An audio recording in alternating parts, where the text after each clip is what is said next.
Okay. We're going to go ahead and get started. So we will stand and do pledges of the flags.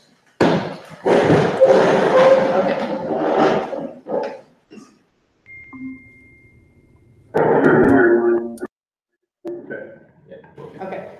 All right. All right, here we go. I pledge allegiance to the flag of the United States of America and to the republic for which it stands, one nation, under God, indivisible, with liberty and justice for all. I pledge allegiance to the Christian flag and to the Savior for whose kingdom it stands, one Savior, crucified, risen, and coming again, with life and liberty to all who believe.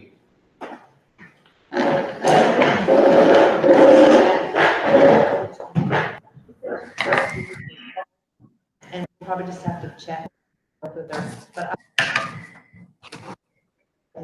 All right, so welcome to those of you board members who are joining us online. Obviously, we've got some here in person, some virtual. Admin team is here from the school staff joining us virtually as well.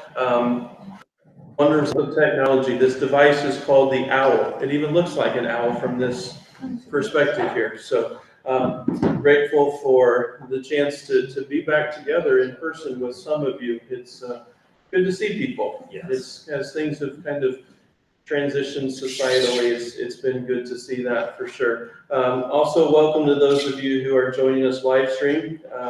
You will be able to follow along and see what's being portrayed as well. So grateful that you've joined us in that way as well.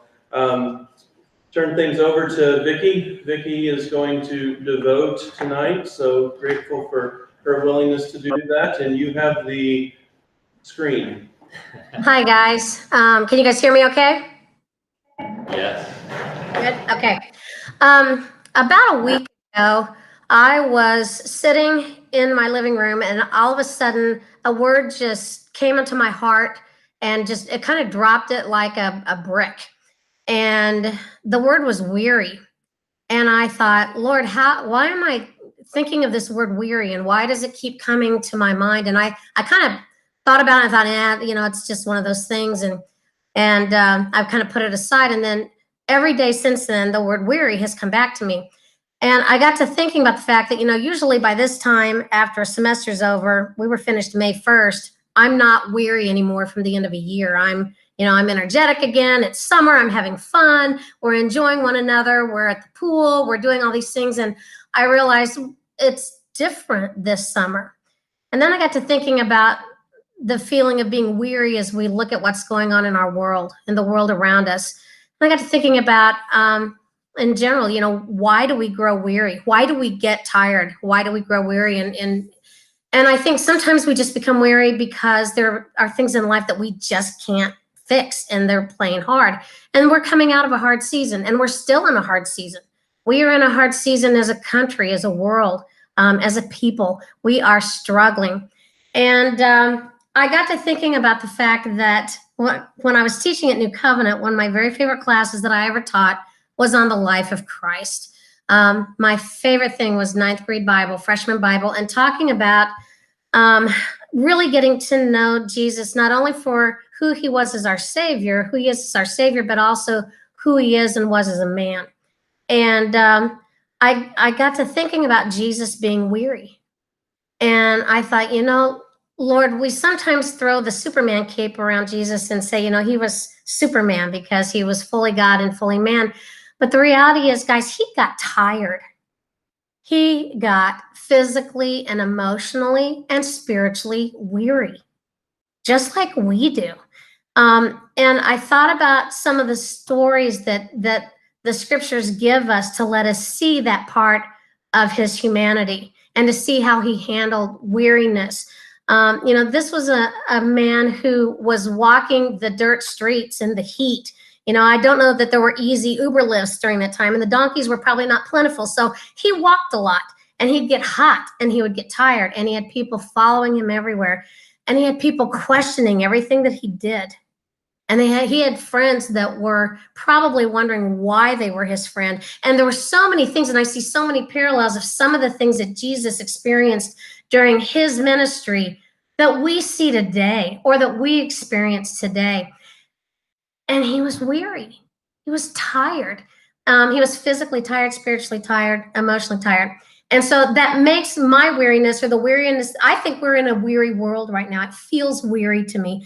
And so as I thought about this, I thought, okay, God, has the message changed since your son walked this earth? Is there something different, or are we just forgetting to go back to you as Abba Father, the source, to help us in a time, in a land that's weary? As a choir director, one of my favorite songs was a spiritual called Jesus is a Rock in a Weary Land. And it talks about him being a help in a time of storm. And I looked at, there were two stories that I just wanted to bring to our attention tonight as we think about this idea of being weary and what God would encourage us to do. To get beyond that. One was was when Jesus was trying to really get away from the crowds. He knew that people still needed to be healed. He knew that people were still wanting to understand his teachings more, and the crowd was full, but he was beat. He was tired, so he gets in a boat, which is what I do when I'm tired. My husband and I get on a fishing boat and we catch fish. But Jesus got on the boat with his disciples and he went to sleep. He said, oh, I've got to get some rest. And the guys are out there fishing and the storm comes up and Jesus is sleeping through it because he's not afraid, because he knows who is in control. And they wake him up and they say, are you going to let us drown? And he calms the storm. And he says, why are you so afraid? And what I like to picture, in my imagination, Jesus turns around, sits back down on the cushion he was laying on and goes right back to sleep. And he continues to rest his body. And he continues to rest his soul, and he continues to rest his psyche. The other story that I love is the story of the woman at the well. And I think when we're studying the scriptures, we go right to the fact that Jesus ministers to the woman and he leads her to him in an understanding of him. But we forget about the first part. He's come into Samaria. He's been walking a long distance, and he goes to the well because he's tired. He's weary and he's thirsty. And it's the drink his physical body needs. He needs a drink of water. And what's so cool about this story to me is as I see this weary man who is also our Savior, I see him with an opportunity for God to come in and minister him by sending him the woman at the well. Because what it does for Jesus there is it reminds him of why he's doing what he's doing. See, it's not just about giving him that relief of his thirst and the sitting down and giving his legs the weariness that he needs to rest him, but God provides an opportunity for him to see how he does not have to grow weary and well-doing, because this is why he's so tired. This is what his purpose is. And those are two examples that for me are very meaningful as I think about how weary we are today.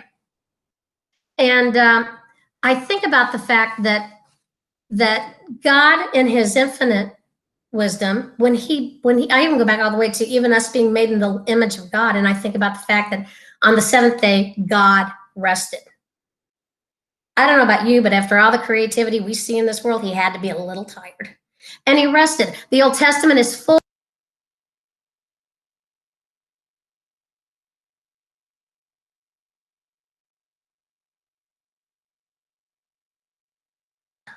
There we go. I'm back. I think about the fact that the Old Testament tells us the importance of resting the land. I attended a symposium on the importance of, it was a symposium on being green, and the main speaker talked about how the Old Testament gives us so much information about the importance of resting the land because the land gets weary. So I'm pretty sure God designed us in his image to also get weary. And I think, well, why would you do that, God? Why wouldn't you just give us bodies where we had all this energy and we never got weary? Why? And it's so that we would know how beautiful his quenching of our thirst and our need for refreshment comes directly from him. And so the things that I would leave for you tonight, and there's just several verses that really just jumped up to me. And I think about the fact that, some of these we hear so often, but I was looking at them through the lens of being in a weary land, being in a weary world, being weary sometimes myself. And this is what I said. Have you not known? This is from Isaiah. Have you not heard? The Lord is the everlasting God, the creator of the ends of the earth. He does not grow faint or grow weary. His understanding is unsearchable. He gives power to the faint.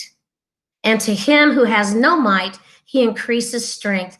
Even youth shall faint and be weary, and young men shall fall exhausted. And then he gives us the promise in Matthew where he tells us to come to him, all of us who are labor and heavy laden. And what will he do? He will give us rest. That's the opposite of being weary, is that we are rested. And he says, take my yoke upon you and learn from me, for I am gentle and lowly in heart, and you will find rest for your souls. For my yoke is easy and my burden is light. And he's saying, guys, if you're trying to carry everything right now, whether it's, what our numbers are going to look like at New Covenant, or whether it's how's school going to look when we start in the fall, or whether is my business for our families out there, is my business going to make it? Whatever I think our kids are weary. Everything's tough right now. And I see this verse from Matthew and I say, Lord, you're telling us, don't take it all on ourselves, but take that weariness and put part of that weary yoke onto him. And he'll pick it up and he'll take it from us, and we will continue to do the work, but with a much lighter load, because we put him in charge instead of ourselves in charge of working through our weariness. And then finally, in Galatians, he says, let us not grow weary of doing good, for in due season we will reap if we do not give up. So my prayer tonight, my prayer for us as an institution and for people is that we will not be weary, that we will turn to the source of our strength, and we will spend time in the Word. We will spend time in prayer. We'll spend time listening to songs who lift our souls, and we will lay our weariness at the foot of the cross. Because here's the thing, Jesus knows what it means to be tired.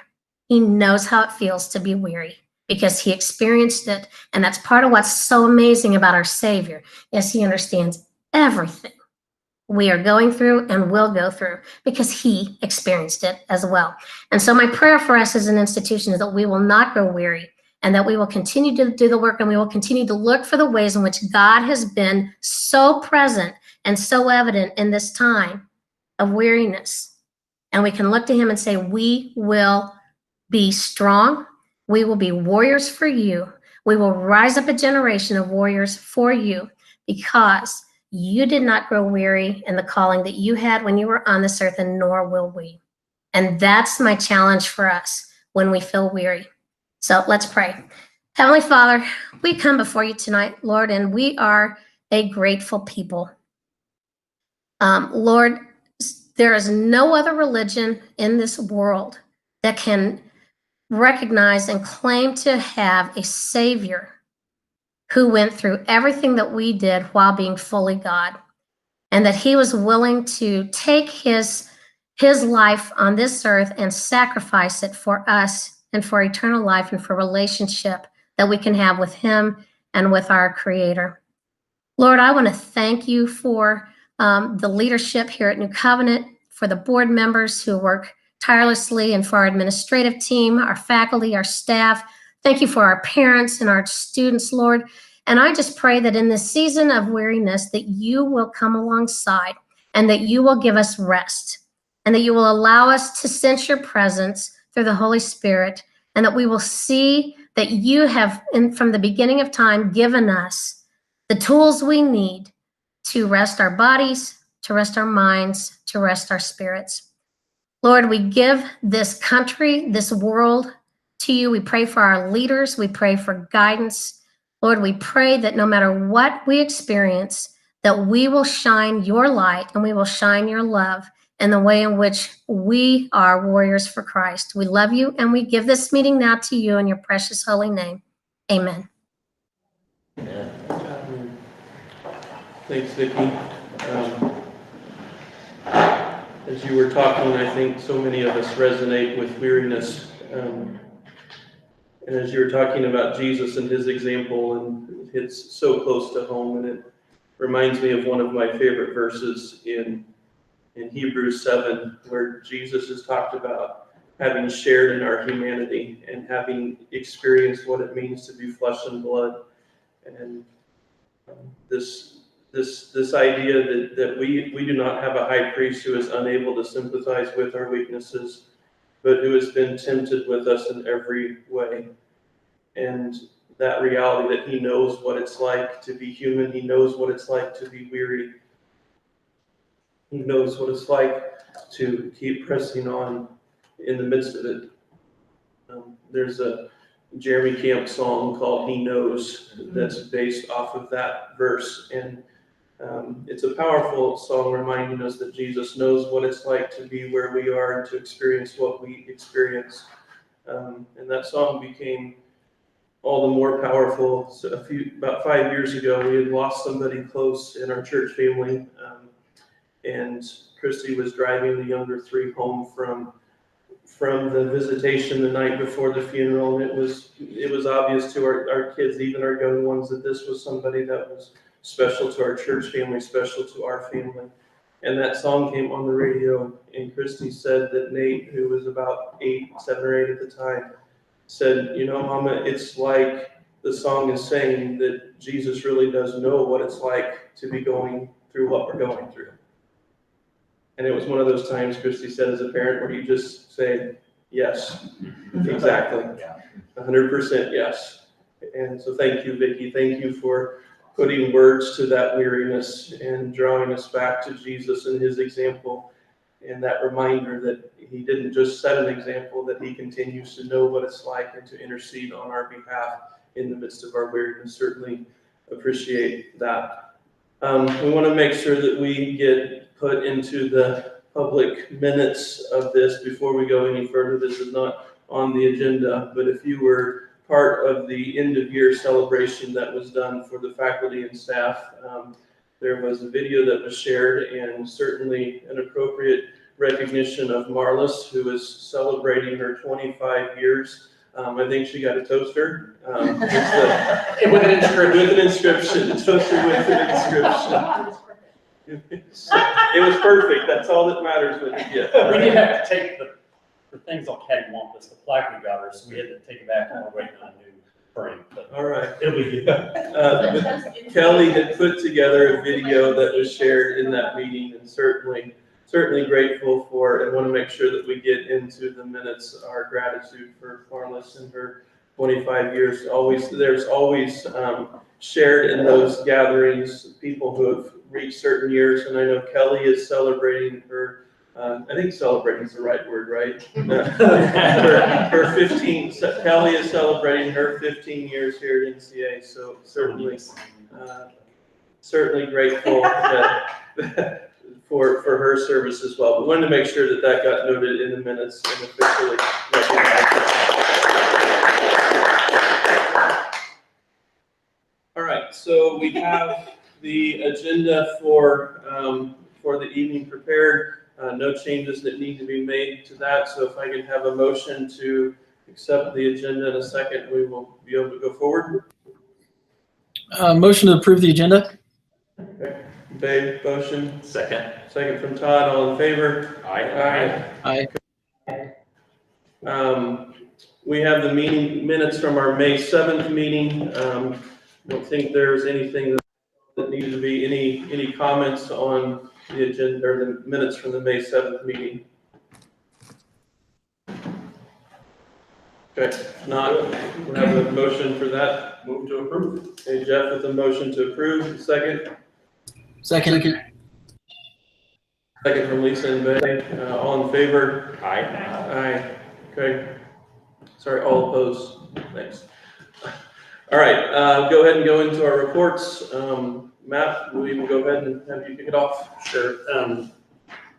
Ending the year, we always mention the celebrations, and we usually have a great time at Hemingway's, and everybody's together, and it's that celebratory, and it was very strange. Kelly had a question. Go ahead.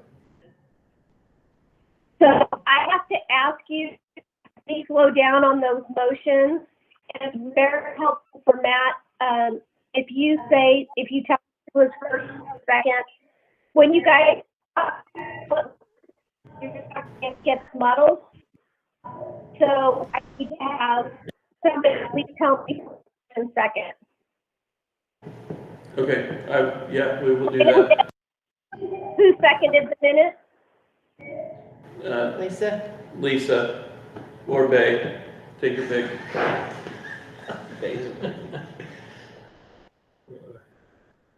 So wants it. So we got together virtually and still wanted to celebrate all the things that had happened. We had a teacher that had a baby, and so that was kind of cool. But we were able to bring everybody together. Talked about maybe trying to work the Hemingway thing still maybe into the fall. That'd be kind of a neat thing if we could. But wrap things up. We got to celebrate our seniors, and we are going to be graduating on June 26th. And for the board, I just want to make sure the board knows we did have 320 people. We met with Evangel this week, and after the graduates and 8 tickets each, we only have around 30 tickets for whatever. And so I need to, if I've got teachers that would like to come, if they can, but I'm just going to make sure the board knows. Obviously, I would hope that, Matt, that you could be there. But after that, I'm kind of looking to see how many people are there. And so if someone's like, and I don't know if this is like a trick question, because I know you'd all like to be there, but if someone wasn't going to be there anyway, it would be good for me to know, because I'm trying to decide who to, if you wanted a fundraiser, I have some parents that probably pay some pretty good money for some of those extra tickets. So that's like. But, I love that. so, but some of the teachers that are gonna be there to help, we're gonna be taking tickets, because that's the only way we can make sure we're following the spacing. And so we're excited about graduation and to celebrate that. Sarah Forhetz will be our speaker. And so we're looking forward to that, and the breakfast will take place that morning. So that's We're going to broadcast that? yes, we're gonna stream it, and so Evangel's got that capability, and so we're gonna be able to do that as well. So And then it'll live out on YouTube after that? and it's also professionally recorded, so our families they'll get that DVD.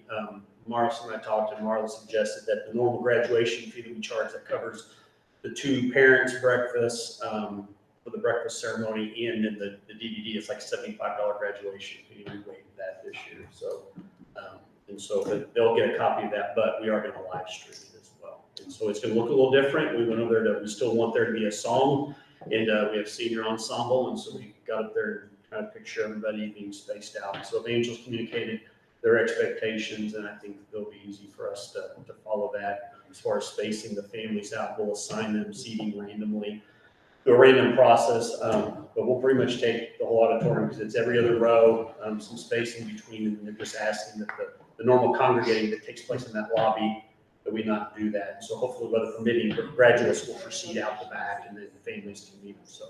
So anyway, bottom line, we're excited about graduation. So nothing much else to add. I mean, the teachers and principals and parents, everybody did a great job getting everything returned. I think all Chromebooks got returned, Yes. Brian. So that's really, Yeah, every single last one of them. That's Yeah. really good. so Great that went really well.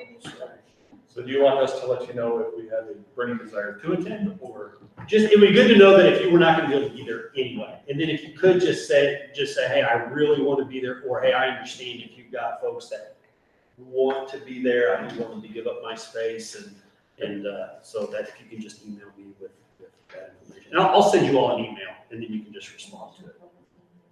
Do what? Yes, and if you're not able to be there, it will be you were giving up your seat for somebody else. So, and then the parents we're letting the parents, if they want to exchange tickets, if somebody's, so there's a lot of brokering that's going on right now. Because I told them, I said, I want you all to network and handle that. We don't want to be trying to, so I heard it's like Wall They're Street. trying to do that. They're still going back and forth, so. But anyway, that's, unless anybody has any questions. All right, any questions? Okay, Marlis? The main thing that I've been doing is working on tuition assistance. And not a lot has changed since my report, but today we released 48 families, 87 students with tuition assistance. These are the families that just go about basically the normal process. And that we have formulas that we use for all this. I did some, I'll call it tweaking of the formulas this year. We generally stick with very much the same thing. These were just small little adjustments that will probably not impact anybody significantly, but a lot of people in a littler way.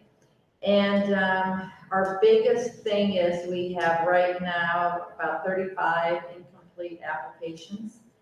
I have, in doing this scenario, everything that's complete makes it much easier to do, to not offer until you have the whole picture. So all of them are, I've done the computation with everyone in it for the TAP itself. So I'm pretty sure, pretty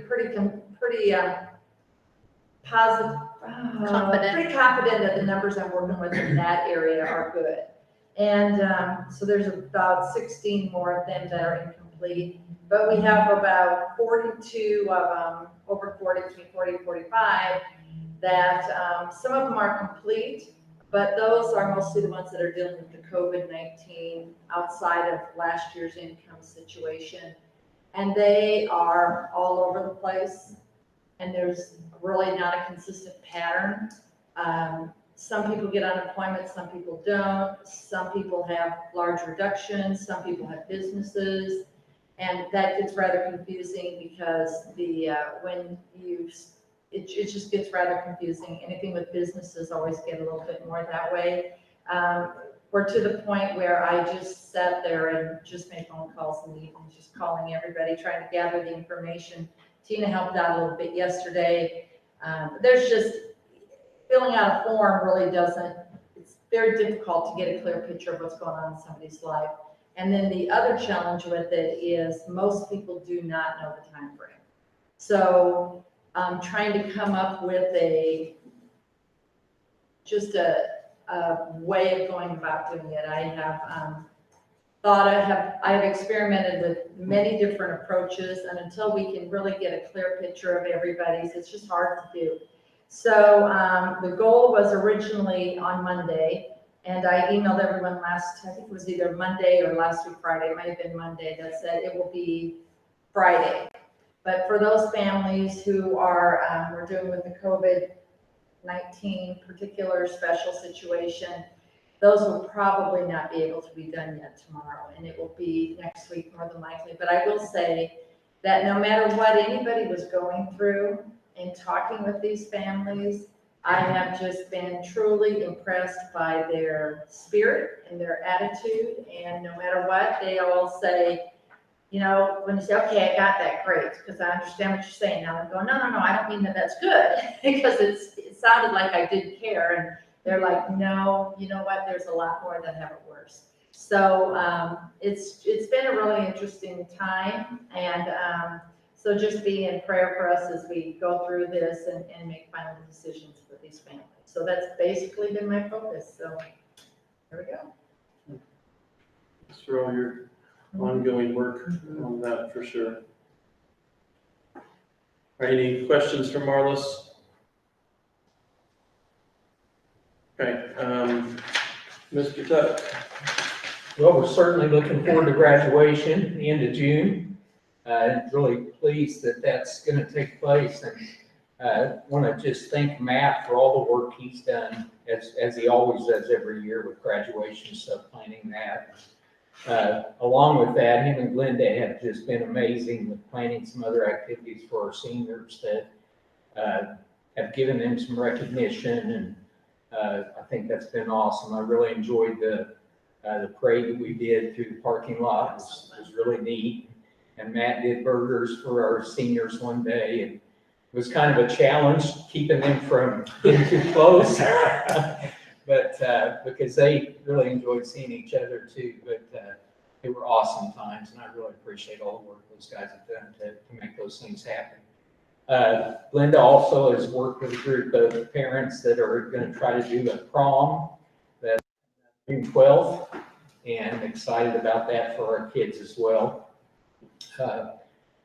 been able to take part in some town hall meetings and chat rooms to kind of see what people are thinking when we think about next fall and what things might look like. I think our stance has kind of been plan for the worst, hope for the best, type planning, and we're trying to look ahead and be prepared for anything that could come, whether it would be, and we don't think this is going to happen, but if it would have to be full virtual learning again, we'd be prepared for that even better than we were this time. And I'm guessing it'll be somewhere in between all of that probably, but our hope is that we'll be back in classes with students in seats at that time.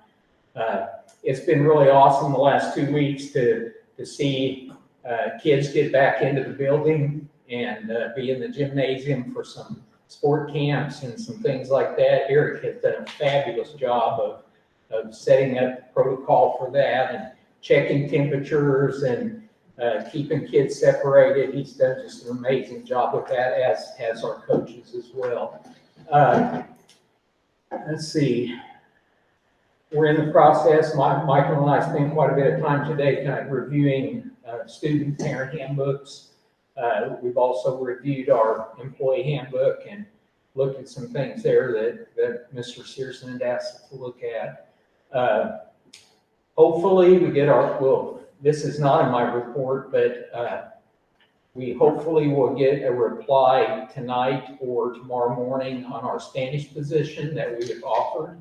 And that is a huge blessing because we just had not received applicants that were capable and met our requirements for that. And Manny she's very protective of her students. She has been an amazing faculty member for the last 11 years. And she pretty much every application she would see, no, that's, and my thoughts were just dwindling. And then we got an application that she looked at, she goes, oh, absolutely, we've got to check this one out. And had our interview with that today. So anyway, hopefully we'll get some word on that either tonight or tomorrow morning. Mr. Searson organized a small get-together with our faculty that could be here to send off Manny and Kimberly, since they won't be back with us. That was an awesome time to just visit with them a little bit and enjoyed that a lot, and I know they appreciated that a lot too. Michael and I have been pretty busy with interviews this last month, filling our art position. That took a little longer than we were kind of planning on, but we have an excellent candidate for that has accepted the position, and we look forward to working with her. She is a ball of energy and will be an amazing teacher, I think, for us. Mrs. Petrie and I have continued to dialogue about the schedule as she continues to work on it and build it, hoping to be completed, either the end of this week or early next week. Of course, we had several student interviews earlier in the month of May, up through the middle of May. They have slowed down some since then, but we have a few really outstanding students that will be joining us and be warriors next year with us. I think that's about it. It's been a crazy year, but it's been a good year, even though all the craziness has transpired. And as always, I'm so appreciative of our board and the support that they continue to provide for all of us here. And that's what helps to make NCA what it is. Thank you. Any questions? All right, Mr. Auer? All right, well, Mr. Tuck said quite a bit of what I had in my report, which is good. No, that's okay, no, that's not a problem. Just let you know how well we collaborate with each other, talking about some of this stuff. Really, the only thing to add from junior high and from intermediate is we had our end of the year works assemblies that had to do it virtually. Obviously that, and Brian's been very instrumental, especially because we do it two different ways in the intermediate and the junior high. Junior high, we recorded each piece, and Brian made it so seamless. We would hand off to one another, and it just worked very well when we recognized our 7th and 8th graders. Intermediate was also very good. It was live with just how they wanted to do theirs. So it was nice to see 70, 80 plus that were able to get on each of those times for staff to do that. I just want to commend my junior high teachers again for the May 15th day. They came in sometimes spending 2-3 hours just getting things out of students' lockers because we weren't able to do that like the high school did prior to that. So they went in, bagged everything up, labeled everything, got everything. Junior high was in the gym, intermediate was in the admin hallway. It just was very, very smooth. We had parents come in, we had students come in, grab their stuff, return books, and we actually got most of our stuff back, so we're very excited about that. We still have a few bags left for students to pick up, but it went very, very well. Just like Mr. Tuck had said, we're still conducting interviews. We'll have another one, I think, for junior high scheduled this week or next week. So that's going very well. Next week, I meet with my building leadership team. We're going to talk about what Mr. Tuck had talked about with what the COVID-19 stay-at-home orders, restrictions, things like that might look like specifically in our building. What are some protocols we may have to do differently? What are some things that we may have to think about as kids enter the building, exit the building, go to lockers, things like that. So kind of more boots on the ground type planning with what that may look like in the building, so we can give some recommendations to the main team that is working over the summer for that. So that's what I've got at Liberty. Any questions for Mr. Auer? All right, Mrs. Pruitt? Well, kind of the same thing. Wrapped up the end of the year, went really well. It was busy, busier than I thought it would be, but big thank you to Lindsay for doing her virtual field day challenge that last week. That was a lot of fun. Kids had a great time with that. We did a virtual kindergarten graduation, and Brian helped us with that. We got to at least virtually celebrate our little kindergartners. Got grades in, uploaded, and emailed out, and that ran very smoothly.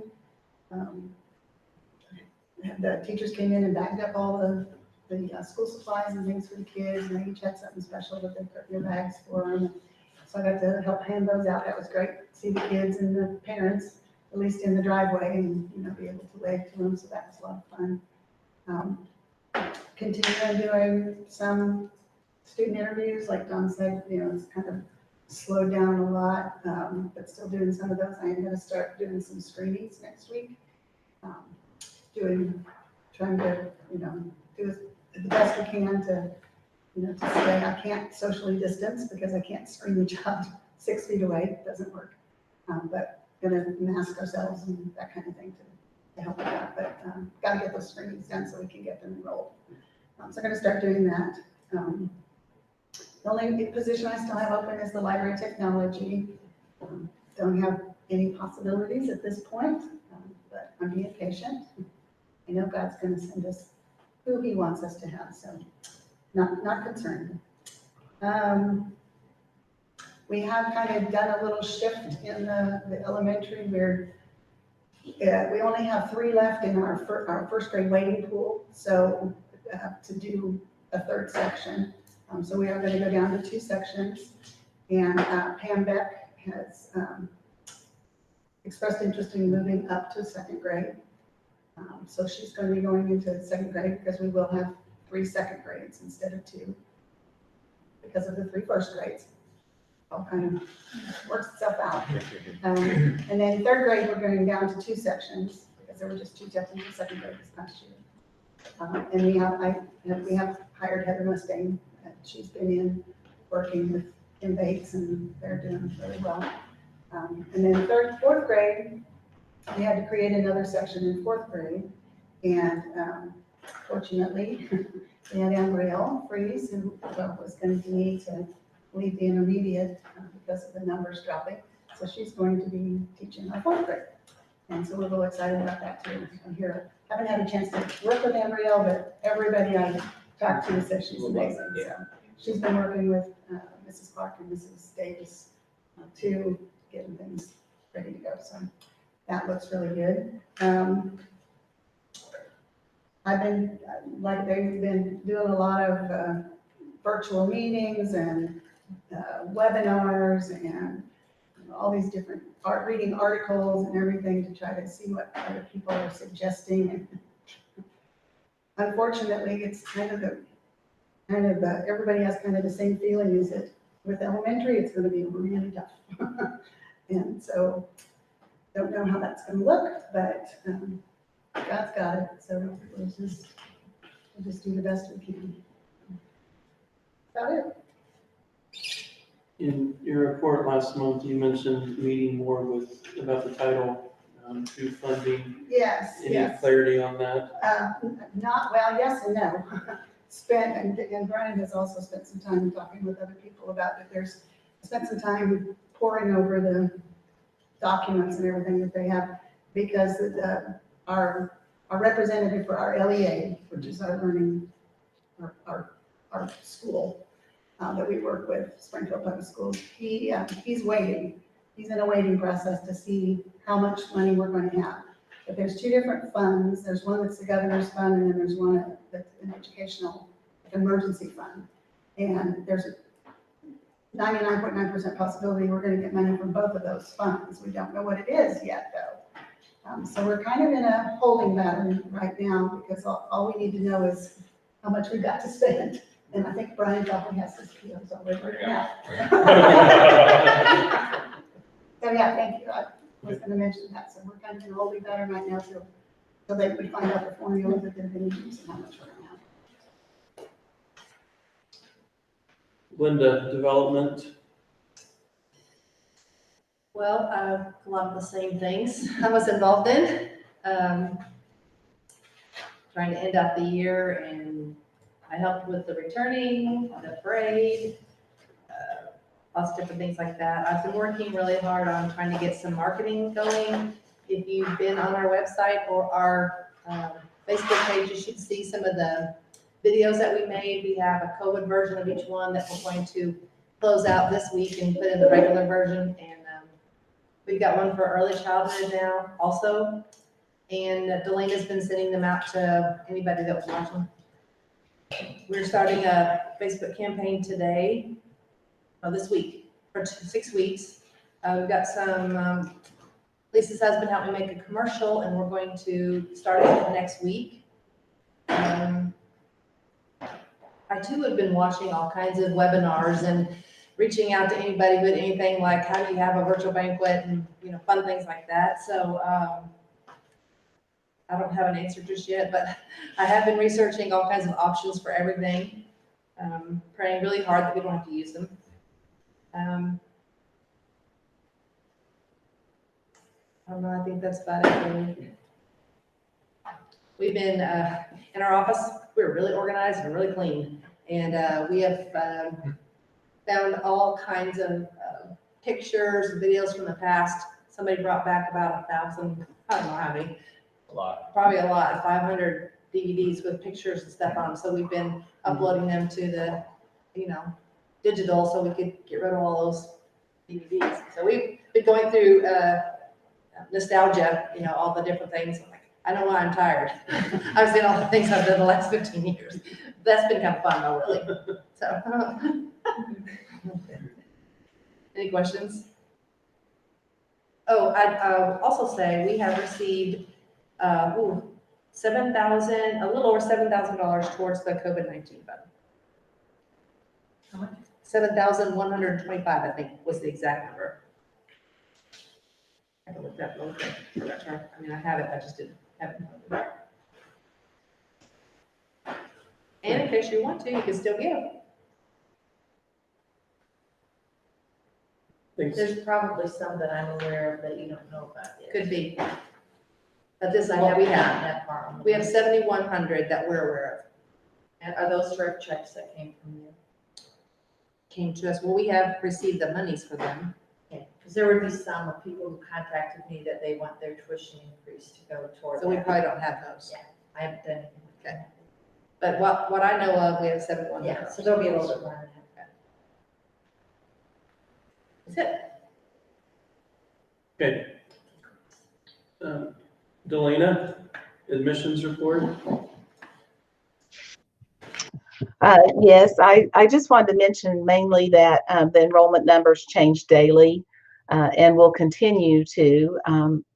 and we won't have a real good picture until we get to that deadline date for withdrawal that's coming up.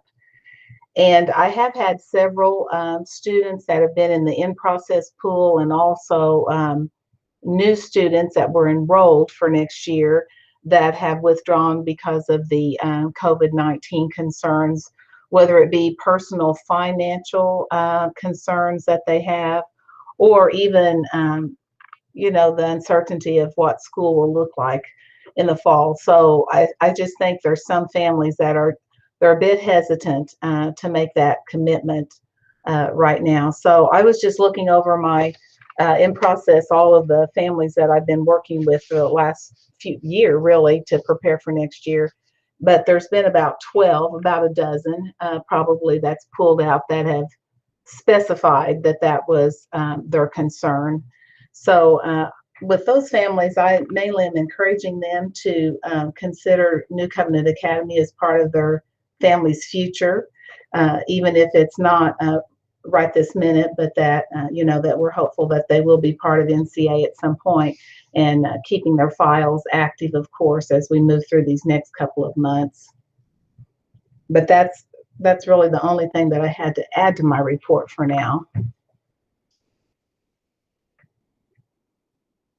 Any questions for Galena? All right. Brian, I'm sorry, I skipped you. That's good. So I'll be brief. So we're doing, from a facilities perspective, just our routine summer work that we would normally do, clearing the classrooms out, moving teachers around, or changing locations, determining things that need to go, maybe in storage or doing different things like that. Refinishing floors, replacing ceiling tiles.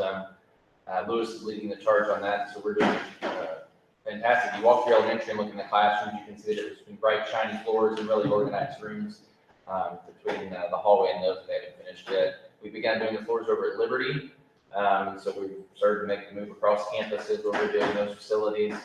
Really working hard on really refreshing those areas that may look tired or look worn, or brighter lighting, just trying to give a pop to when people walk through our school, that first impression, that clean feel, look, and smell, and making sure that as people do come to visit and as we're able to return in person, that it's got a very energetic, upbeat feel to it as people come to the building. So we're working really hard on that first impression feel inside, so refreshing rooms and helping people move around. As far as the road project goes, we got our pre-con meeting this week. We had our pre-con meeting this week with the city and the contractors and all to kick that off. They are about a week out from potentially starting. We had one more meeting today with AT&T to move a pedestal out there that they had to move. But it's a green light. We got our traffic control permit, and so they're going to be putting up signage over there talking about when the road will be shut down. And if you're in and out of Liberty campus at all, you'll need to come from the south entrance. So the middle entrance, which has been shut off for a while, and the north one will be shut down. And so you'll need to come from the Republic side of Kansas to get in the parking lot there. Speaking of parking lots, we have closed Warrior Lane out here. You may have noticed that the arms are up. We've closed that. We've also closed the gate on the 7-8 pickup side of Liberty campus just because of the through traffic. You can imagine people with nothing better to do, just a lot of traffic through our parking lots. And when we have students doing athletic camps for the safety of our staff that are here during the days, and just to prevent that foot traffic and wheel traffic through there, we've closed both of our drives at both campuses just to kind of tamp down on that just a little bit. From a technology perspective, if you remember my board reports, well, it's been a year now that I've been attending board meetings as the DFO, and so I've been putting a blurb at the top. We want to go a year of stability. I wanted to make sure that we were stable technologically, and I feel like we achieved that. I think we tested that really well in the last 8 or 10 weeks, and I feel like we've proven that we are technologically stable. We've been working really hard as we did receive all the Chromebooks back, and I think that's a testament to our families and who we're working with and being able to serve with in this ministry. But both on us, being able to get those out and get those back, all of them. It was just what a great experience and a benefit to our families, and to be able, a blessing for us to be able to do that. But as we've gotten those back, we're assessing where we're at in those needs so that we can maybe spend some of this CARES money on refreshing our Chromebook supply as well. A lot of them will be going end of life in the near future as we started this program, I don't know, 5, 7, 10 years ago maybe. We started getting our first Chromebooks. So some of them are still from that era and need to be replaced. So we get those numbers and continue our technology updates so that we both can support the physical academic needs as well as our virtual endeavors. Been working with fellow administrators and staff and teachers as they think through. We did some hot wash meetings with the teachers. We did 3 different ones to talk about what went well, what didn't go well. We talked about things that they would like to see, maybe some things they'd like to try. Some of the big themes that came back were professional development. They want a little bit more training on how to use some of the technology, as well as maybe training the parents on where our expectations are or how the parent side of the technology works. We identified some gaps in how we do things and hoping to bridge those through changing the way we do some things.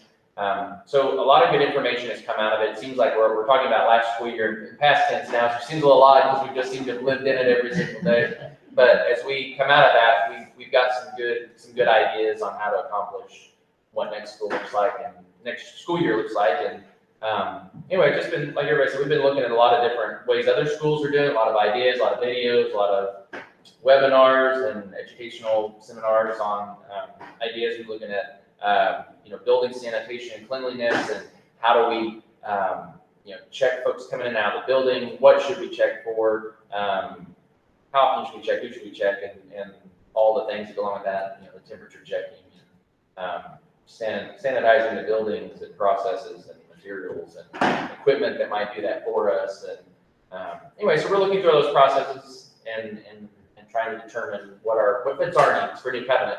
As Matt had alluded to in an earlier message a while back, we know that there will be a lot of conversations for these schools about what it'll look like for them, but we need to do what's right for new covenant.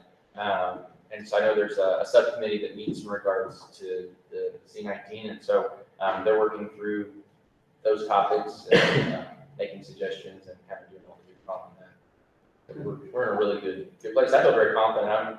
I'm happy that we are where we are and all still in very good spirits and ready to take this before us.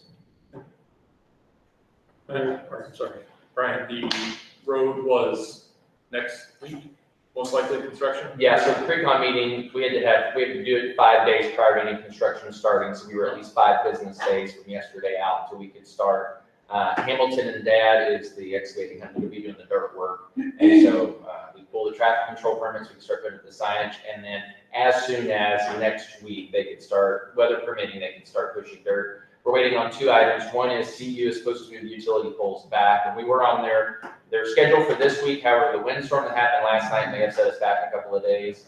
But they can start the dirt work before the poles are moved, from what my understanding is. And then AT&T has to move a box out there or bury it anyway, so that they can do that. But they're going to go ahead. Hamilton and Dad will go ahead and start pushing dirt, and I believe we can start. The city's delivered materials. The road shutdown was 2 weeks or just 1 week? Yeah, the road shutdown could be up to 2 weeks. The total project, start to finish, or breaking the seal, could last 6 to 8 weeks. Yeah. So Eric, going on at Liberty Campus is just the soccer stuff, or? Well, you got 417 using the facility over there, so I'll let John know, and then of course we have some of the school families using it. Okay. You'll do something out on team, or something for all those. Cool, thanks. All right, thanks. Eric? All right, so we kicked off all of our sports this week as to the summer programs. We're following the no contact protocols, the drills. We're waiting for June 15th is when we kind of go into that next phase for our sports programs. Some of the basketball are holding off on the shootouts until after the 15th. They've been invited to go to other counties or other schools outside of our county to participate. But as a school, we've decided to wait to follow the Greene County protocol and not do any of those shootouts until after the 15th.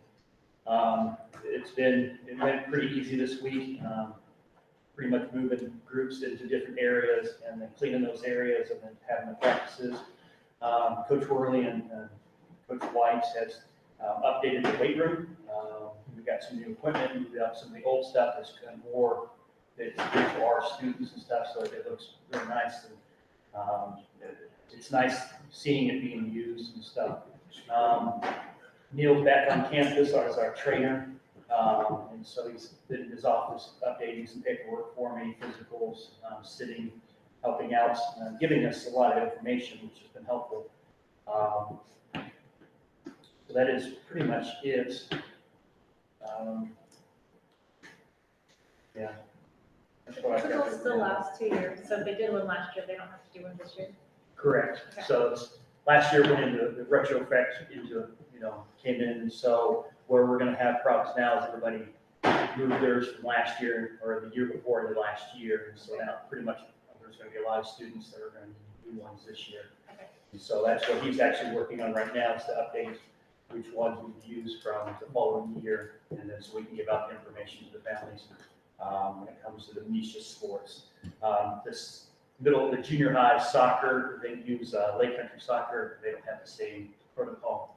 So physicals for junior high isn't needed for the boys and girls. But if they're participating in all the other sports that are Misha, they'll have to have those stuff. So.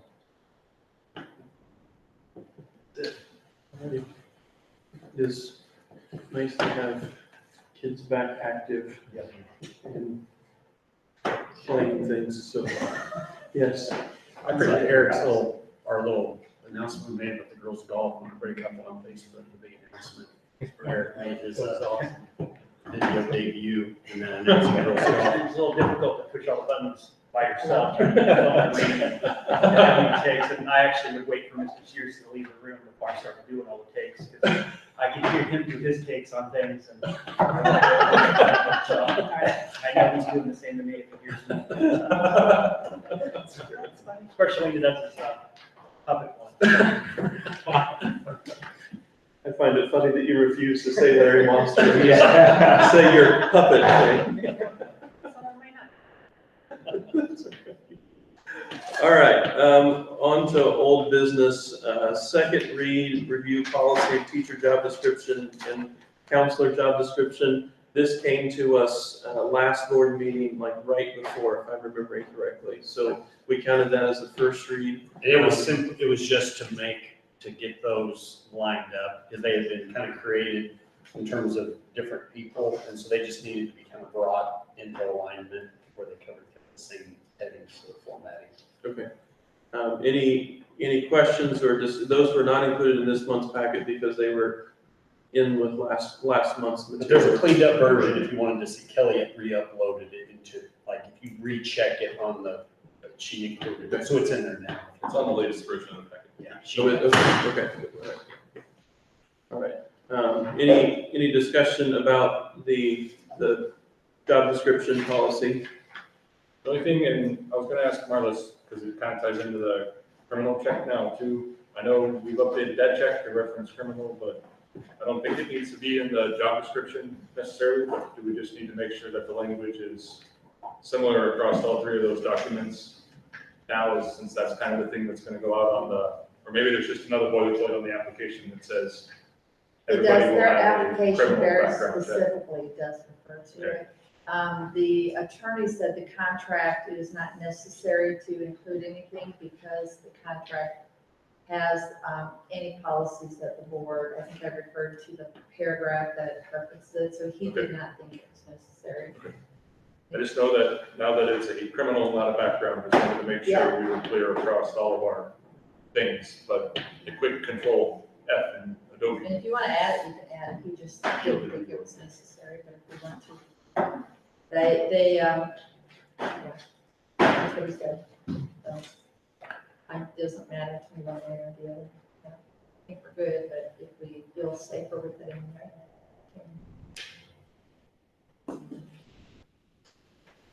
Okay. Any other questions or discussion about that policy? Okay, if not, we can have a motion.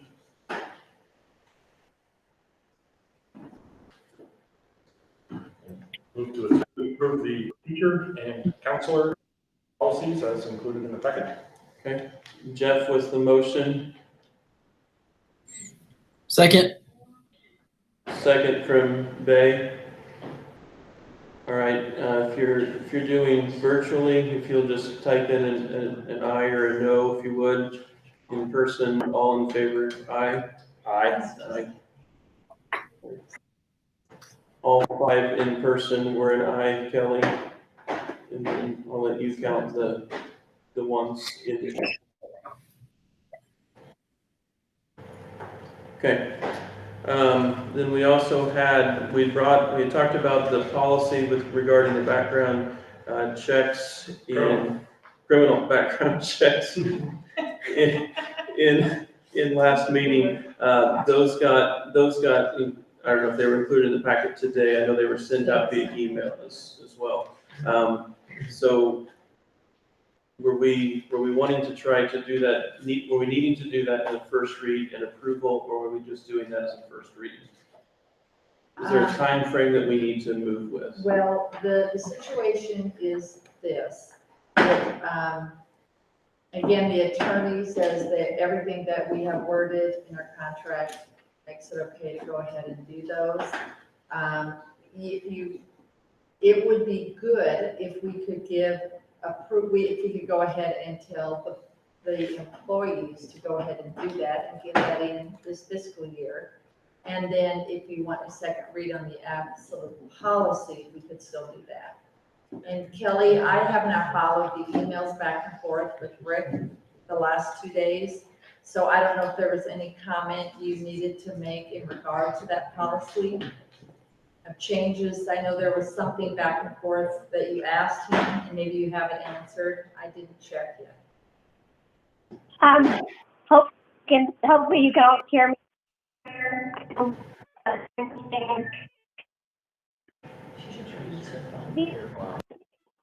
You can't.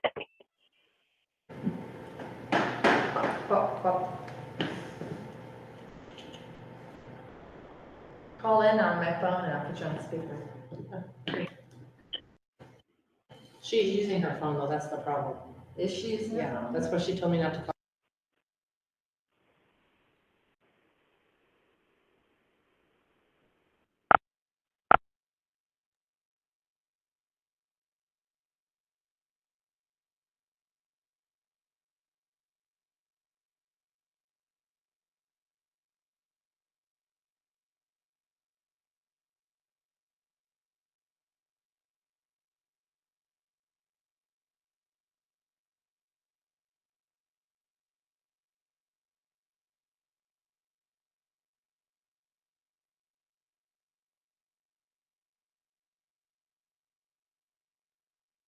We can approve a wrap back program in motion and then just decide on the policy and let the policy go as a second reading next month.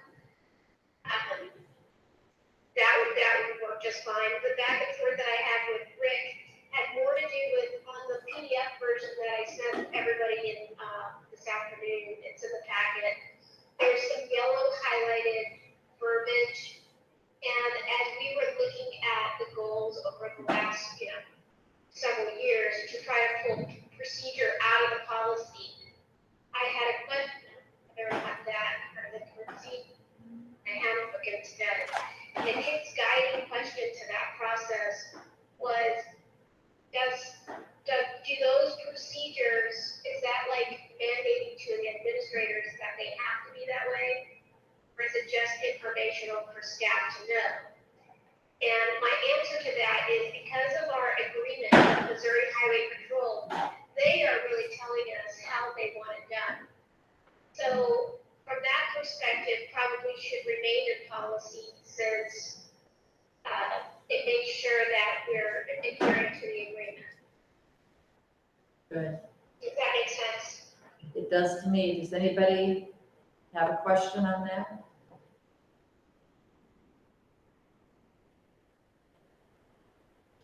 Well done. Okay. All right. Thank you. Any questions or discussion about the, we'll do the actual policy second read next month, but in terms of I know we had some discussion last month about this criminal background check approach, but any further discussion that needs to be had?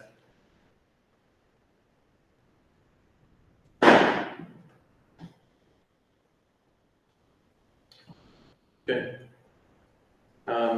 If not, if someone's ready to make a motion that we move forward on that, not also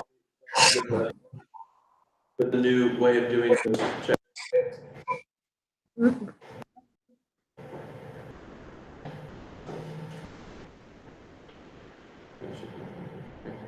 I can't hear. So moved.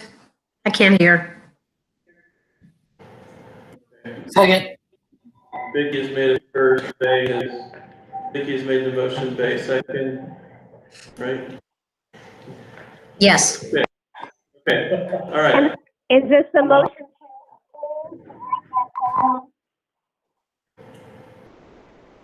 So is this? Yes, not the policy itself, but this shift to a different criminal background check. Okay. Okay, so if online, you type in your vote, all in favor in person, say aye. Aye. Okay, all 5 in person, Kelly.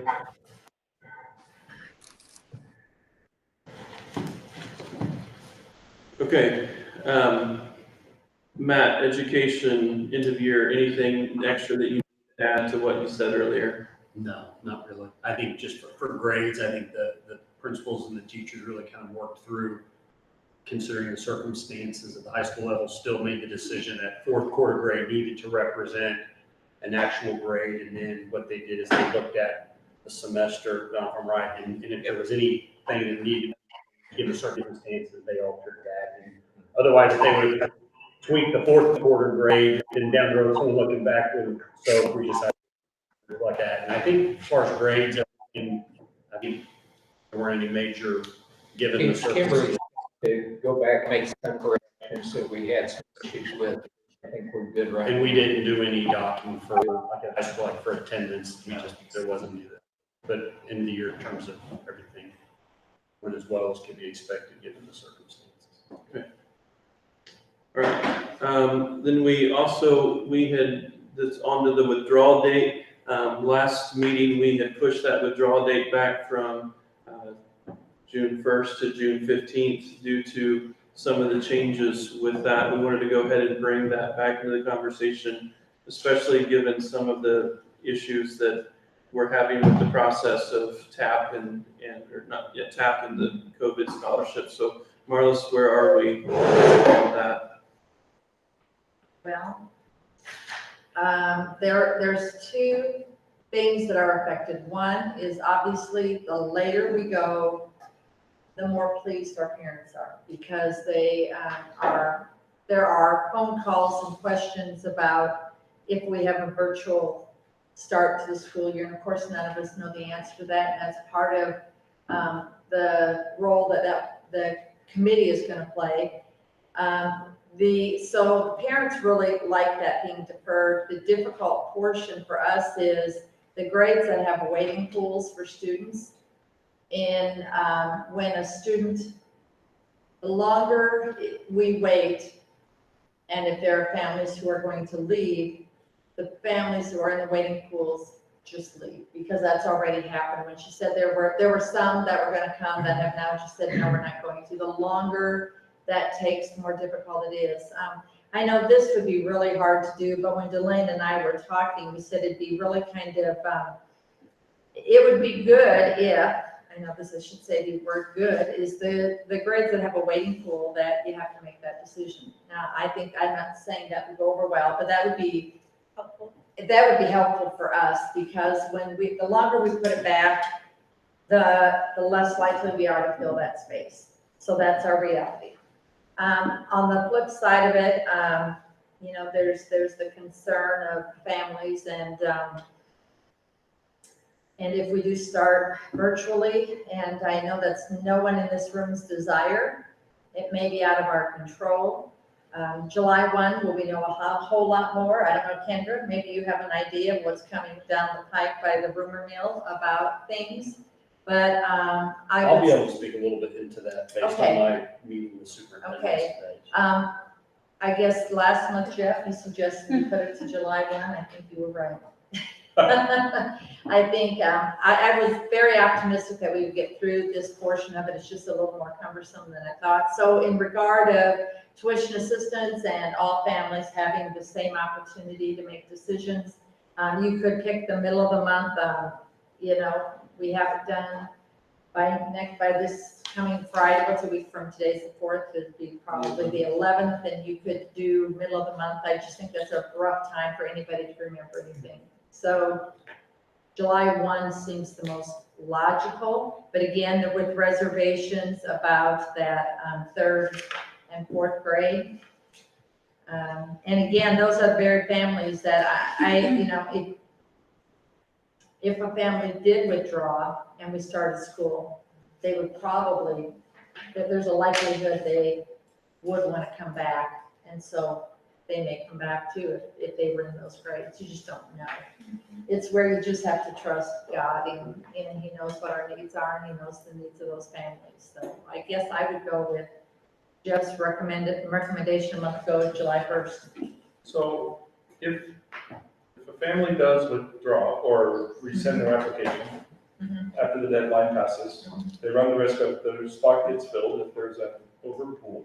Right. But if the spots aren't filled and they find that out, they could still come back in, reapply, or would they have to pay to reapply? I think we could work through those situations. However, I think the scary part about that is if that becomes the norm, then we have no idea how many kids we're really going to have in classes. If it just. Well, the deterrent to that is the application fee. It could be. Yes, if you did an application fee again. What we have done in the past is when a family has withdrawn and they come back in, they get a $200 reduction in enrollment fee if they enroll in a timely manner. So they would pay an additional $200 is what we did to make it like a new student. Because if you enroll late, it's $400. So that's just kind of how we handle those. Other options are whether or not you make an exception to the whole policy about early withdrawal date and the penalty for first semester. Yeah. That would be kind of. I fear we're going to hear some of those cases. Yeah, but I think. Especially if they're waiting to see if we're going to be online or physically here, I can see their case of they don't know what they're enrolling for. So and in our cases, we don't know how many teachers we're going to have. Right. So unless there's an alternative approach to those families that enroll, if we have online learning, if we are able to devise something very unique to those situations, and I don't know that that's a possibility, but you can explore every option you can. It's a rough situation. Yeah, it is. And one that Christian schools or private schools really haven't experienced before. I'd say maybe if you had a hurricane, you had something like this, but other than that. Well, I'm actually leaning a little more now to keeping the date at June 15, unless this middle of the month is just too difficult for anybody to keep track of as a detriment. But, I've talked to some families that they don't know if they're in next year or not, and so they haven't gone to that next point of renewal. And you're going to bless us with some new information, but based on our last committee meeting, I don't think we're going to have a drastically different perception of how school's going to start, or what October, November is going to look like. Unless something happened to counter the way things are moving in all those schools in the summer school. For some of them, that's kind of a testing ground. But everybody I've talked to they're all planning on being in. The only exception is that Springfield might look at offering a hybrid for parents who are just really scared about sending. So they might have, but everybody's, even the alternative, send half your kids one day, they were like, they don't even want to think through that. And that was the larger schools that were saying that. So, but again, we can't foresee if something happens. There's a few cases here that, the idea that you could end up having to pivot for short amounts of time, that's still realistic. That's kind of a different, but in terms of starting the school year, everybody's plans are different. As I was interpreting your report, it seemed it would be more advantageous to us to have the date sooner so that we could finish the rest of the decisions. I don't want to say force the people to make the decisions, but put a closer timeline on some of those decisions, and then we can plan everything. I don't know where that 2 weeks is going to help us more, but listening to your report, it sounded like keeping the date earlier would help us a little more than delaying it. It's hard to read people's minds, but I think there will be, I think what our families would like would be an August 1 date, whether it's a June 15 or June 25 or July 5. I don't know that is really, and that maybe is the same point you're making to a degree from the opposite side, from the parents or from us. I don't think anybody is going to be any more sure of anything. And so if, from a parent standpoint, unless that date is right before school starts, I think it's going to be a challenge for some families, and I think there will be some that will withdraw. I do. Maybe if they're in those grades where you say, if you withdraw, your class is going to be full. I mean, there will be somebody else there to take it in and let that be their choice, you know?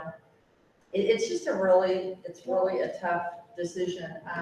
If you're a parent in that waiting pool, you kind of need to know what you're gonna do. Right. Yeah, we're It's down not really to fair them only, either. yeah, we're only 2 grades that have a waiting pool in it, and that is 3rd and 4th. The other cases, like all the first graders, there were like 7 of them. Well, if I'm a parent, I wanna know where my child's gonna be. Right. I would wanna make a decision by now too. Yeah. Right. And there was a family that Delana shared about, I won't say any names, of course, because I don't even know the name. But, and if I did know it, I would have forgotten it by now. But they went to another school. Yeah. And basically they're committed there now for the next, their expression was, we'll be there at some point, but we're talking many, many years down the road when that becomes more of a reality for just the way that school is set up. And so, and that's fair. I understand parents need to make decisions. And I don't know what the right answer is. Do you think, is there any of the decision making, aside from, so if you take, will we be in class, you can say yes, but you cannot guarantee, absolutely. Well, you can't guarantee that, but that the likelihood of something happening where you have to, like a short term going to virtual, and then how much do you think people's questions are, if we go virtual, just say for a little bit, that, okay, I'm okay with that, or I'm okay with that, is tuition going to stay? Do you think that any of it gets into answering that question for people that would help in terms of the board making decisions, so they at least know, we know that the school can't guarantee that we might not have to pivot to virtual in some format, even if there's a little outbreak or even if it's just us because of whatever circumstance. But if we do, obviously it'll be as little as possible, then we would pivot back. But I know that at least I'll have the information. I know tuition's the same no matter what, or tuition gets altered a little bit if it's virtual. At least I know that. So I didn't know if that's something the board at some point might have to, if that helps people make their decisions sooner. Yeah, I could see where that would be, to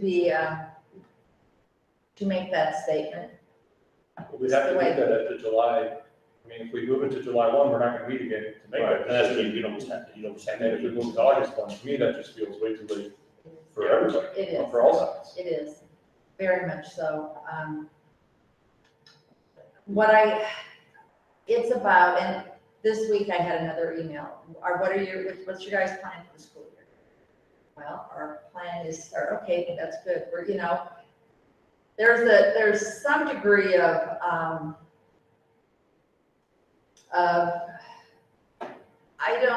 even if that parents are disillusioned with the whole situation, it's not necessarily in the Covenant Academy, but just the dynamic that has impacted their families, and they're trying to work and they have businesses, and that they're faced with that, even just the challenge of, will you think out of the box are you going to automatically do what public school says? And in that regard, I will just say, when I contacted our insurance agent to say, what kind of liability is there? Is there anything in our policy? And basically their statement is that you would follow local and state and federal, I don't know, we're use the word mandates or Recommendations. whatever it is that they say. So I do think that we would be more, we would probably expose ourselves a little bit more if we did something outside of what the state or the local community, and they, whatever that word was. And yes, there's just a lot of things to think about. I think the majority of families are okay, but I do know that the teaching and having a job, or I should say teaching, but the children at home while you have both have jobs has been very stressful. And I think you can tell by looking at our numbers. I don't think you have the latest one in front of you, but it would have been in the packet. Our high school numbers have really not been affected. It is that lower elementary, and I don't think that that is a surprise to any of us. But the preschool in particular, kindergarten, those grades are where parents are just really hesitant. And I think part of it is the thought of their students not being in the classroom and being at home, or what that may be. And then the other part is, I think, so much the financial uncertainty. And if you are a young family with those smaller children, it's a lot harder to see your way long-term than it might be if you have older children. So I think it's a combination of the two. But again, everyone that I have talked to, there have been a couple people that, are just, troubled by that part of it. But everyone has been very understanding. Nobody's been difficult. That says a lot. But I do think we just have to make a decision. And if we look at, I was trying to think. Calendar. It is June. Yeah. 10. I mean, in the end, we've just got to strike a line and we have to move forward, and pick a date, call it the 15th.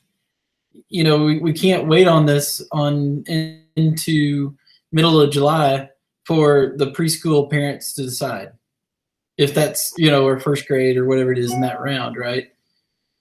Yeah, and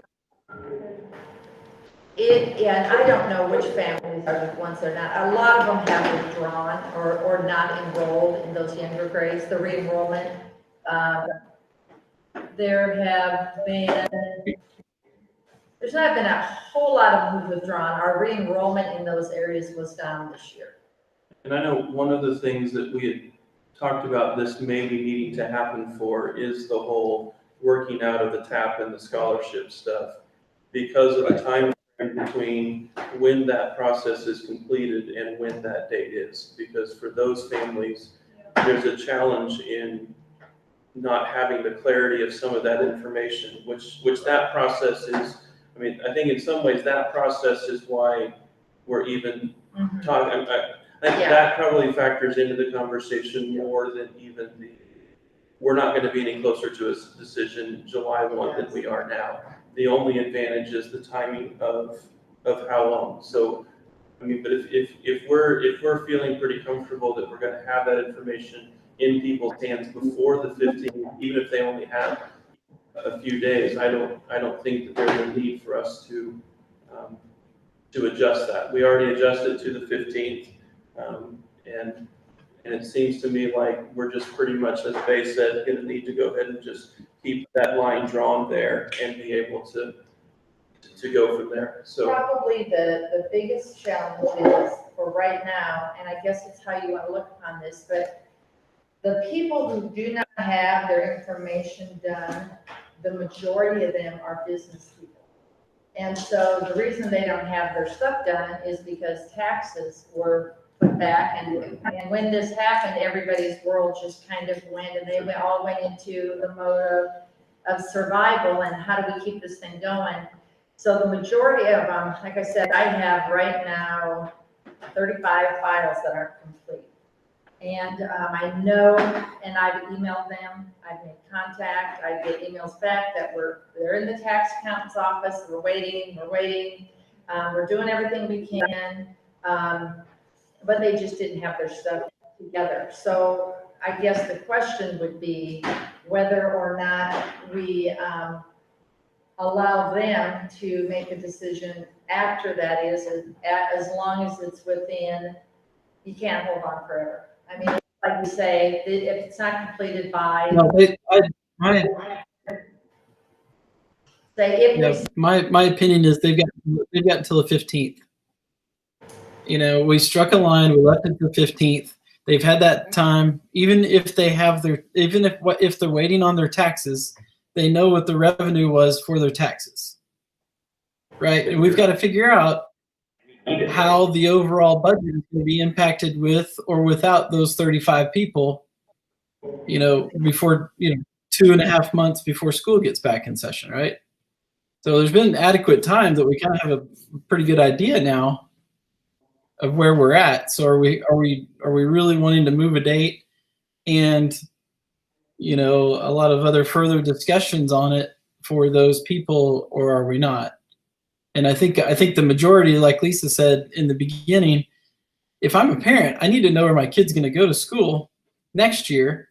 So those people need to be kind of figuring that out, right?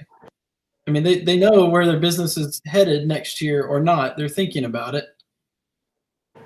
I mean, they've seen that. I'm in that boat too, but you got to. I know.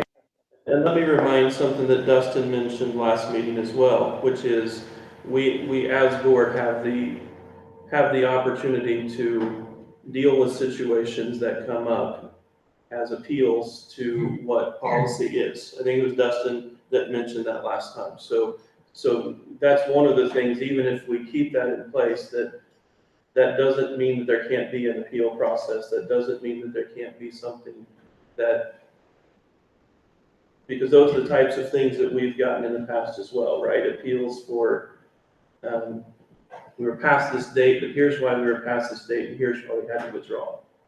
Correct? That's what every appeal is, right? Yeah. Well, right. I mean, Yeah, generally you stick to the policy unless there's something. Right. There's not really been an exception to policy before school starts. So Yeah. if, I guess There's if we a- get a high number of those, like you're saying, we usually stick to policy. I think that the threshold this year, we just, do the date, and then if we get, say we get like 6 appeals for withdrawing after the date, I mean, is there something that we could get creative with, like saying, okay, like apply it to second semester or something, like if they're like, we're seeing how this semester goes, it'll be the fall, that'll be kind of the tricky part once we get into spring semester. So is it something that we could stick to policy but say, well, this tuition you paid could be applied to second semester, something that we could come up with that's a little more creative if we do get that high number of appeals past that date that we're, not accustomed to, but given the situation. I mean, so I think there's some as a workaround. If, you agree to enroll for spring semester, we'll apply that tuition to spring semester, or, let it stand for a year. I don't know what's reasonable, but just something creative that's a workaround. Okay, so it sounds to me like we're gonna leave it on the, so. I just want to make one thing that from where I'm sitting is the challenge.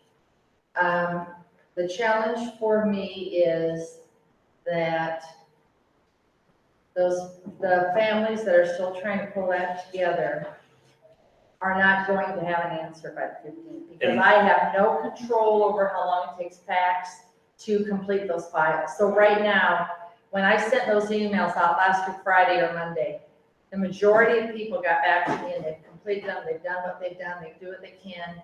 I asked them all to call fax to put a rush on it, and I contacted our person and they go, we cannot do a rush. We have to take them as they come. So that is the only hesitation I have. So when do you think those will come through? Do they give you an idea? You don't know. Right now, I think every school is doing this, and they are just being bombarded. Okay. So there is a delay. So I think there needs to be, when you talk about a little bit of outside of the box, there may need to be a little bit of an outside of the box in these situations, because they involve people in every spectrum. So, I mean. Well, and that's out of their control. Tax is out of their control. And I would like to think that of these that I have here, by Tuesday, we have probably, they've got 16, 20, we'd have the majority, we'd have half of them at least done. But, I mean, there's 23 of them that are completed right now. I just have to be able to formulate what the plan is to address them. I've got my information. I've got a few more people I need to talk to, a few more phone calls. Been doing it for the last week and a half. I think we'll be down to maybe 10 or less that are a problem. And I don't want to say a problem. Forgive me if anybody heard that. I didn't mean to say you were a problem. But that we may have to just deal with in that. It's just, as long as I know that they're doing something. If they decide to apply tomorrow, that's a different story. But those that have been in the loop and trying to go through it, that might be the exception to that 15th date. And if that's what you choose to stick with, then I think I would suggest that you allow me the opportunity to work through that with those people that have been in that hole. So I just want to make sure that I'm understanding the group that we're waiting for. It's not that they're just randomly waiting. They're wanting to get the assistance that we've made available. Right. So they're not just Right. randomly sitting there going, as soon as you guys figure this out, we'll be ready to go. These are people who want to take advantage of the money that we've said, hey, we're going to make available. Yes, very good. And it is a real thing. We have a ton of tax returns in our office at Tina's that are just still waiting to get done because of the government. I mean, the government said you get 2 more months. And so everybody's life stopped in the financial world and you worked on PPP and SBA. Exactly. And now they all want their tax return and you're like, wait, we helped you get $1 million. Wait a minute, whatever it is. And that's a very good representation. I just want to make sure that we understand, and I agree with Bay. I mean, I'm all about a line, but it's not that we're waiting on random people that are just saying, as soon as you guys figure this out, NCA, let me know. It's that they're trying to take advantage of what we've said is going to be available. Yeah. And it's, if they don't have their tax return, they might have had it done had COVID-19 not happened, but I don't know. Mine's not done either. I agree. Me neither. We're always last. We're always last when you're the one doing it. I'm good with a line too. We need to. It's just hard because it's like you're letting me know that there's something I can grab, but I can't grab it until I get. It sounds to me like we don't need to change the line of the policy for those 10 families, but like we're doing with families who needed special assistance in this COVID-19 season, you are working with them to figure out what that solution is. And I think that for that reason, we leave the withdrawal date where it is and we handle those situations as they come up as opposed to, and as Kendra mentioned earlier. So, and I think there's always been an exception if someone's tuition, if they enroll and the tuition assistance comes back, that it's not, doesn't help them. Or if it doesn't, they can withdraw, they there's have no penalty 7 for waiting days. to get that information back. So that's, And typically that's all done way before a deadline, but a new family is that way. Yeah. Okay. So, I mean, I don't. Okay, here's one thing I would ask. If that's the case, and we're concerned, I mean, because here's the problem that I see happening is that, great, we've got a date, but maybe we don't have all of the tuition assistance completed by then. If we could at least just document when those appeals show up, that there was a delay because of such, if that's the case, right? Because appeals might or might not come in, and if we don't have that documented, and I'm not saying we won't, but if they do appeal, then we need to be able to either say, you met the date that we originally stated, or you didn't, and what was that, right? Because in all the appeals, it gets very squishy. It gets very, if we were somewhere in between, and this one's going to have to be a little, it's kind of a funny year with taxes and with, all the tuition assistance and everything. I'm just asking us to be prepared for those appeals. Like Jeff was saying, like it may be a little bit different this year when we get appeals. It's not like we've got a whole lot of requests already to just forgive for whatever reason, right? Yeah, so I just would recommend. Okay, My recommendation would be that you allow us to be able to give those people the answer. And it will probably be next week, but it may be the 17th of June, but they haven't found out what their tuition is gonna be yet. We send out the TAP form when it's ready. They have their 5 or 7 days to respond. And there's not an appeal because they're enrolled based upon the acceptance of tuition assistance. And I think you expressed it very well in that we offered them this opportunity and they have done their best to get us the information, but they are stuck in a holding pattern as well. So then they wouldn't have to appeal, Right. but they'd have to make the decision. The only appeal would be a bit down the road. Yes, If they- something in the process and, getting them onboarded didn't go for whatever, and we would know that. I mean, you would be able to. Yeah, so it would be any family who withdrew after that date. Right. Who, July 10 or whatever. Right, okay. That would be my recommendation, is just to make the exception there in working through that list. As long as they are compliant and are doing what they need to do. So I think we've already made a motion and voted to keep it on June 15th, so maybe we just allow an awkward pause and see if another motion comes forth. And it's seconded, and then we take that to vote, but if it doesn't, then I believe we're Awkward pause. aligned. Unless we need to move on something to allow you to do what you've asked, to make those decisions. Yes, that's correct. If you just want to clarify that we have the ability to work through the applications that are already in the queue.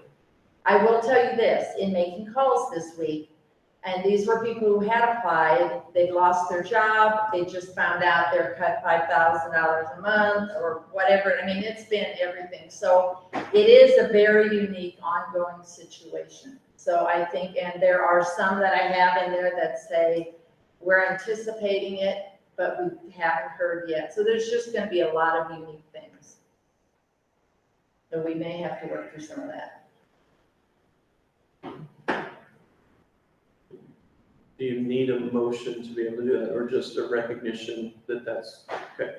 That's just a recognition that there's going to be some working through those processes. Those that are. Which you would do, Right. you would do Yeah. normally anyway, it's just a little bit, there's some uniquenesses this year, but. Yeah, the timing of it's just not. Okay, within new business, COVID-19 strategic plan report. This new committee got launched as we moved into things. So Matt and Todd is running point on that from the board role. I don't know which of you is going to share. I probably have the shorter part, and then how about you take the rest? You start. So we met on, I wrote it down, May 26th. We met primarily admin team, and then a couple of staff. Mr. Rabinowitz is on that group with us as well, from the staff and faculty, and then 5 of us from the board, Jeff, Lisa, Kendra, myself, and who am I missing? Vicky is with us as well on that committee from the board. So we did a Zoom meeting initially and had a good time.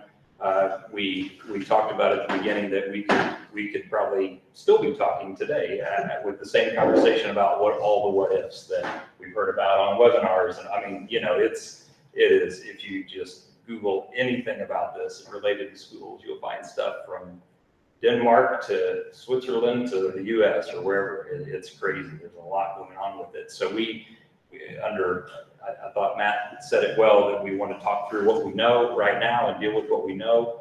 And so I'll let him talk more about kind of the academic side, and it's awesome to hear we're already working. I mean, every area of the team already working here just to kind of think through what it would look like. Very, very grateful for Kendra, who has helped. We definitely wanted to have kind of a medical subcommittee. We didn't feel like that we needed all the medical team to be with us each and every time. It's hard enough to know what you got to do that day, right? To keep people alive and happy and healthy. And so we recognize that. So Kendra is helping us get that subcommittee together. And today we actually got some good responses. So Dr. Robert Belk is an anesthesiologist. He'll be on that group. Dr. Matt Green, and all of these folks are parents, which is great. Dr. Green's family medicine doctor. They've got, I know 2 good ones. I don't know all of these doctors, but I know Jeff recommended a couple folks, and they had recommended a couple folks, and Kendra knew some folks. Linda helped us with a medical list, so we could kind of go through who's a doctor at NCA, which is pretty lengthy. It was exciting to see that. So, who am I missing? I'll let Kendra. Dr. Emmanuel is a pediatrician. Obafemi Ajaya, is that how you? Okay, there we go. Is a pediatrician, so I'm loving the variety that we have. Julia, does she pronounce that Tiedemann? I would assume is an ER trauma doctor, and then our nurse here, Melissa, will be on that team as well, and Dr. Mark Van Ness, who he just hit us back tonight during the meeting. He's ear, nose, and throat doctor. So good mix already, and we did kind of put the appeal out to those that had given kind of an indication they might want to serve, and so anybody else that would respond to Kendra would be fine to be a part of that group, but we've got a great start with that. So we'll talk offline, but our hope was maybe to try to connect next week with that group. And so we'll have a chance to meet with maybe everybody potentially in person, maybe one time, knowing that everybody's schedules are a little crazy. But anyway, so thanks again, Kendra, for your help. And Matt, and I think besides the medical, we were gonna, once we kind of got maybe into things, some more isolated buckets of work, so that, as far as those different groups, what they're focusing on, an elementary teacher and then a Liberty teacher as well. Yeah. From there. Other note, sorry, Matt, I was gonna ask the group, Eric, when you brought up Neil being back on the ground, is there any benefit to Neil is there anything that we would need to integrate him into that medical subcommittee for any reason, or we could always tap into him if we needed something, I guess, from that world? Well, I know, talking to him before he came on the week before, they had just come from a meeting with all the trainers. I guess they all were put someplace and they were all coming back, back to their schools and stuff. And I would say our relationship with Neil's great. We actually, I pick his brain a lot of the things, but I know on their end, they are very hesitant of giving that information because they feel like they don't want to be stuck in the middle of something goes wrong. Sure, and that's not their part. Yeah, but we'll just, if we had a question, we could get it to him somehow, but that's great. It just came up when you said that. So within that committee, and when you think about the task itself, it's like, oh my goodness, where do you start? Because you can spend a lot of time just speculating. So we talked about identifying areas where these groups could get together, and there's going to have to be some crossover, especially as it relates to principals talking about, we've got the academic component, you're going to have prevention, protocols, procedures that kind of tie in with the facility. What are we doing? Of course, there's crossover with teachers because as we put these protocols in, the teachers need to be talking about prevention. Teachers are going to be helping, they're going to be driving prevention. And then obviously, touching base with medical and Melissa, our nurse, with the medical, which is really nice to have kind of some people that have their ears to the ground, which is important. So we're looking at identifying those different areas. Communication is going to be an important component to this. And so what I think it's important that we start communicating, and this kind of goes straight to the communication piece, that there are things that we are looking at doing. I know we can say, well, we don't know what it's going to look like. That doesn't mean we can't start saying this is what we're planning for. And I think what we're going to be planning for is most restrictive. I mean, I'm talking about short of virtual, but I mean, plan of being in class. We do know that social distancing, are we going to be able to do it to the 6 foot?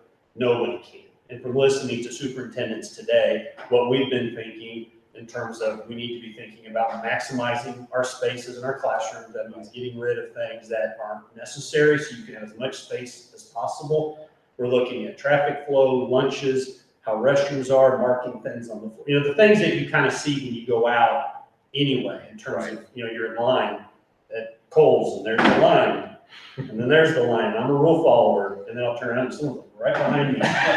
So, but teaching kids, so you've got the academic component, we've got, that group's going to be looking at what are we doing in terms of improving virtual learning if we have to pivot, because we need to be ready for that. There are components to that I think are going to be great for our teachers anyway, whether you're doing virtual or whether you're just doing a flipped classroom, which has lots of benefits, which is maximizing your kids' time with the teacher, that you're covering the important stuff. So maybe there are things that you're recording, things that the kids watch at home, which is kind of what we got to doing a little bit with the virtual. So there's that whole component of the academic, things that we have to be thinking about, that we tend to think about the academic. We're going to be starting school. Let's say we're in class. You can't just start the year like nothing happened. There's going to have to be some processing. There's going to be, how have our kids and our families done through this? This has been very traumatic. You've got to have some processing. You've got to, and there's a lot of resources out there, whether you're talking trauma-informed classrooms and teachers understanding, and actually not only trauma-informed for our kids, our faculty and staff.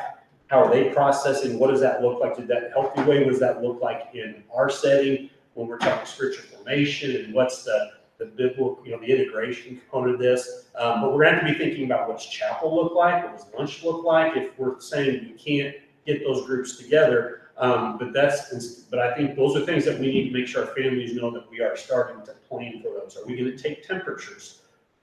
The meeting today with the health department, our setting is a little bit different than Springfield.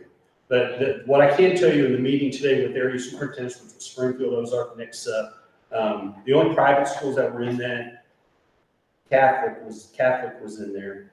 And we just went around and shared what we were doing as it related to summer school, and then as it related to extracurricular, and then as it related to plans for the fall. And obviously we're not doing things for the summer, but most of the schools that they haven't started for summer school, they're going to have a seated component into July. And they're using that for their dry run. And they're doing the things that we've already been talking about, the spacing, the distancing. No one is looking at come fall to do some kind of a hybrid schedule. That wasn't, you could tell that wasn't no one wanted to touch that. So, but I think it's important that we already know some of these things, and I think as it relates to families that are kind of wanting to know, and I know we talked about that in the context of their financial assistance, I think it's important, and the communication component of this as we get into these different areas to focus on, that we get information out to our families now so that they are hearing, hey, they're already planning on this. I mean, I don't want to just say, well, we don't know what it's going to look like. Well, yeah, we do. I mean, do we know 100% we're going to be seated? That's our plan, that we're planning on it, and here are the other things that, and as things change between now and August, as we're talking to our medical team, maybe the things that we can relax a little bit, but we're going to start like we're covering these things, because we can always back off of it. So it's a matter of, for the committee, just looking at the different areas of work as far as academics, facilities. I was talking to Brian today about water fountains. Water fountains pretty much are getting shut down. Yeah. So we've only got so many bottle fillers. So if we're going to have kids being hydrated and they need to have their own bottle, and we're not sharing and we're teaching all these things, we got to have more bottle fillers in the building to be able to do that. You can't have a bunch of kids going to one bottle filling station. So yeah, so things like that. The temperature, the health department was in this, and they gave us some guidelines. And again, everything that they give us is deals with recommendations. And the guidelines they gave us in terms of, because the biggest question all of us had, whether you're a district of thousands or a district of 630, is what happens when you get your first case. And I think part of our education for our parents, we try to think that it's just not going to happen. It's like, I don't know if you and your family ever had lice. It's just not going to happen. And then all of a sudden it happens to you, and it's just like, and you freak out. This is obviously very serious, but it's not really a matter of if, but probably when it happens. And so the health departments in the state have kind of come together to kind of give some minimal recommendations. And again, they clarify, just like everybody else does, that these are just recommendations, but they're talking about, that's what we want to know. When we have a case, what does the health department do? What do we do? They're obviously they're going to come in, they're going to trace, and what your response is probably going to be based on if it's a student versus if it's a faculty member. If Jeff is a teacher or he's an art teacher, and he's been going into all these different classrooms and teaching, and he tests positive, when they trace that, that's a whole lot of kids impacted versus if Brian's a second grader, and pretty much they've been pretty restrictive in terms of maybe you two are within, I think they give up within 6 feet for longer than 15 minutes at a time is kind of what they said. So anybody that's probably sitting closer in a classroom and they trace who he might have been around. It's a little bit more, they're focusing on you guys probably needing to stay home in quarantine. But again, it can vary. There's not a cookie cutter. But we need to have what our procedures are going to be, and that's where, as we talk to the medical team. But I think there'll be comfort for our families to know this is what we're doing. And I did ask them about taking temperatures, because while would it be labor intensive? Yes, but is it doable for us? It would be. You get enough thermometers and you assign, and you have teachers obviously wearing masks and gloves, doing the, getting so close and then shooting a temperature. The screening, they said if you could do that, that would be an awesome, even though I know someone could come in and they're not symptomatic. But in terms of comfort for our families, knowing that that's a step that we're taking to be important. So those are things our families know we're working towards. And so communication is getting current dashboard right now that we take some of this old stuff off and have, here's what the community is doing, here's what we're planning on. There might be some things that we haven't made a final, but we're working towards this. Frequently asked questions that are up there that maybe answer questions. And so for some of the people that aren't necessarily in a money situation, but maybe they're on the fence because they just want to know, how are you going to keep my kids safe? And hearing some of these things, even though we don't know 100% what it looks like, but I think them hearing what we're doing will be important for them making that commitment. Or at least they know, right? If they think we're going too far, I don't think we're going far enough, but I think that would be important. So the next steps for the committee are just identifying those buckets of work and then having smaller groups working. And some of us are going to just need to be working within groups as it relates to the facility. There's, just how you're cleaning, what you're cleaning, the curriculum of teaching kids to social distance, teaching, not just teaching kids to wash their hands, but making them wash their hands. Yeah. When you go to recess, or you go out there, you wash your hands. When you come back in from recess, you wash your hands.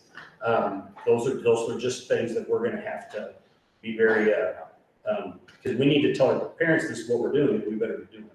So I think for our committee, working through having procedures and protocols and a little handbook. What's good is the group today, as we talk, they're sharing information. And again, that doesn't mean we have to do what they do, but there are good ideas. I know as Eric talks to ADs, as we talk to people, we just need to be, have a little handbook. This is how we're tackling COVID at NCA. And some of that information, especially the schools that are going through summer school, because they'll be curious when they get their first case. And I don't know, I would see it more being maybe the initials like a family member of a family, or, and then what does that look like? What does that look like for the kid? Maybe, or if it is a kid, the siblings, and then those. So it's kind of hard to know how far, and as the more medical, how far the tracing goes in terms of the steps of the people affected. How long do they have to be gone? Are procedures for. Are they saying, like, from a health department, are they saying that you need to report? Obviously this is just a different thing. You don't report flu, you don't report, so I wonder, is that going to be a thing? And what about, I wonder, they're telling you that somebody was at Hair Place or at Sam's, and, they're giving. I actually emailed them in terms of like, what would be our communication with family when we have a case. Right. And I think that the ones that would be, Henry, you might correct me, but I think when they were contacting, if Jeff's been in contact with me and they have to come and see me, I think they pretty much are going to say, hey, Jeff had it, you were in contact with him. But that doesn't necessarily mean the rest of you are going to know it's Jeff.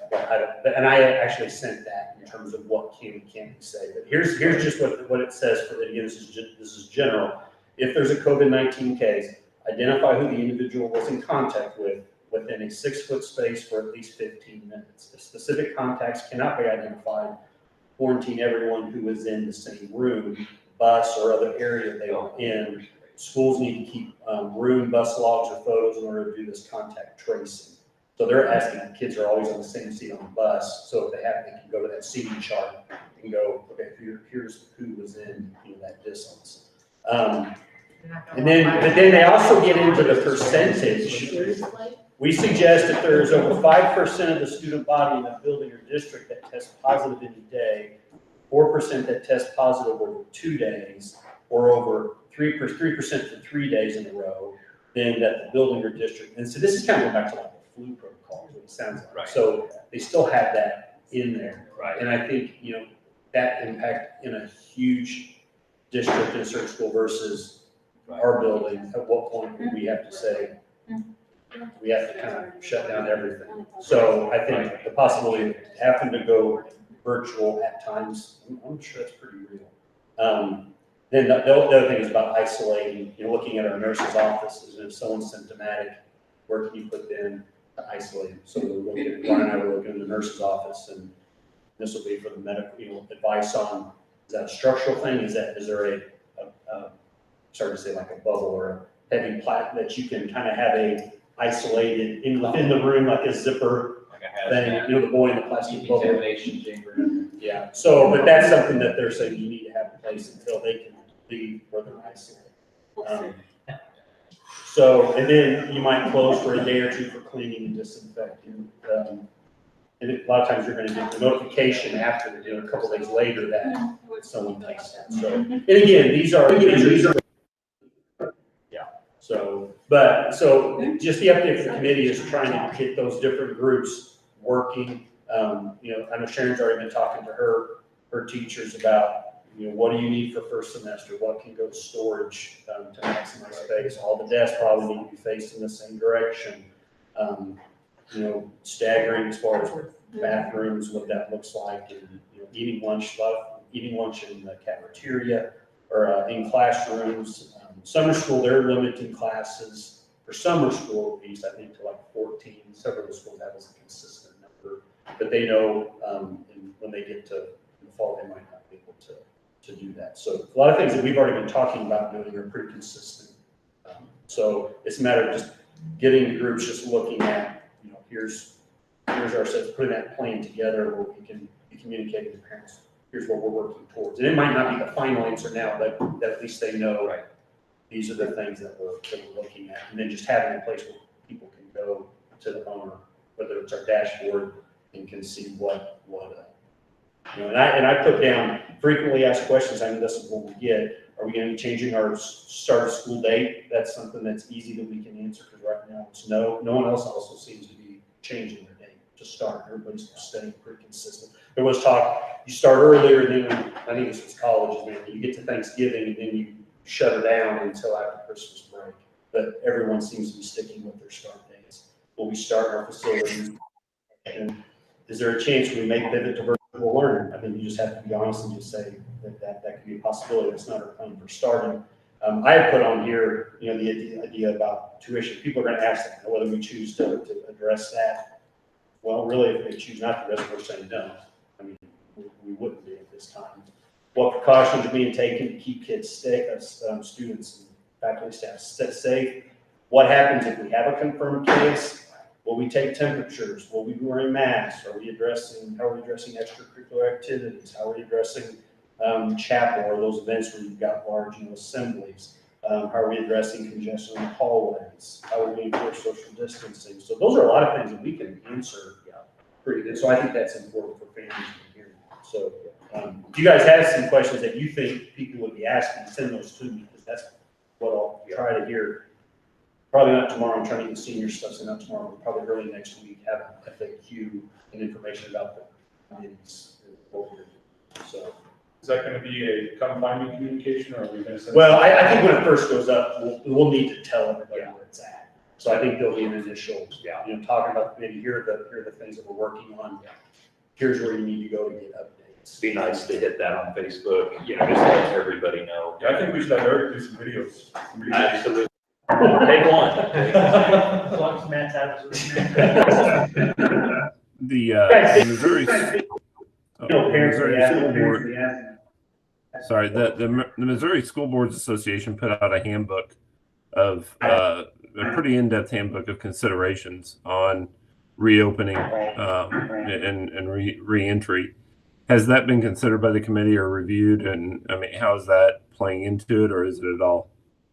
The committee has some resources that we've gotten, like Missouri's is on it, and we've got, there's a draft from Maryland, there's some other things, and what, from talking to area schools, that, again, and that, those are recommendations, because some of those go really, really into the 6 foot, limiting how many kids are in your building, and I think for our area, most of it, and that's why I was curious, like, wow, if they're taking this to this, you know, are we gonna be in a position that we're gonna be, and we still might do something different than them, but the ones that seem really, really hard to do in the MSBA document, I don't see people doing that. I mean, I think they're still trying to figure out how to do band, how to do choir, what instruments you blow into versus what instruments you blow across the mouth. I mean, it's getting, you do a shield for your flute player because you're blowing across the mouthpiece, Right.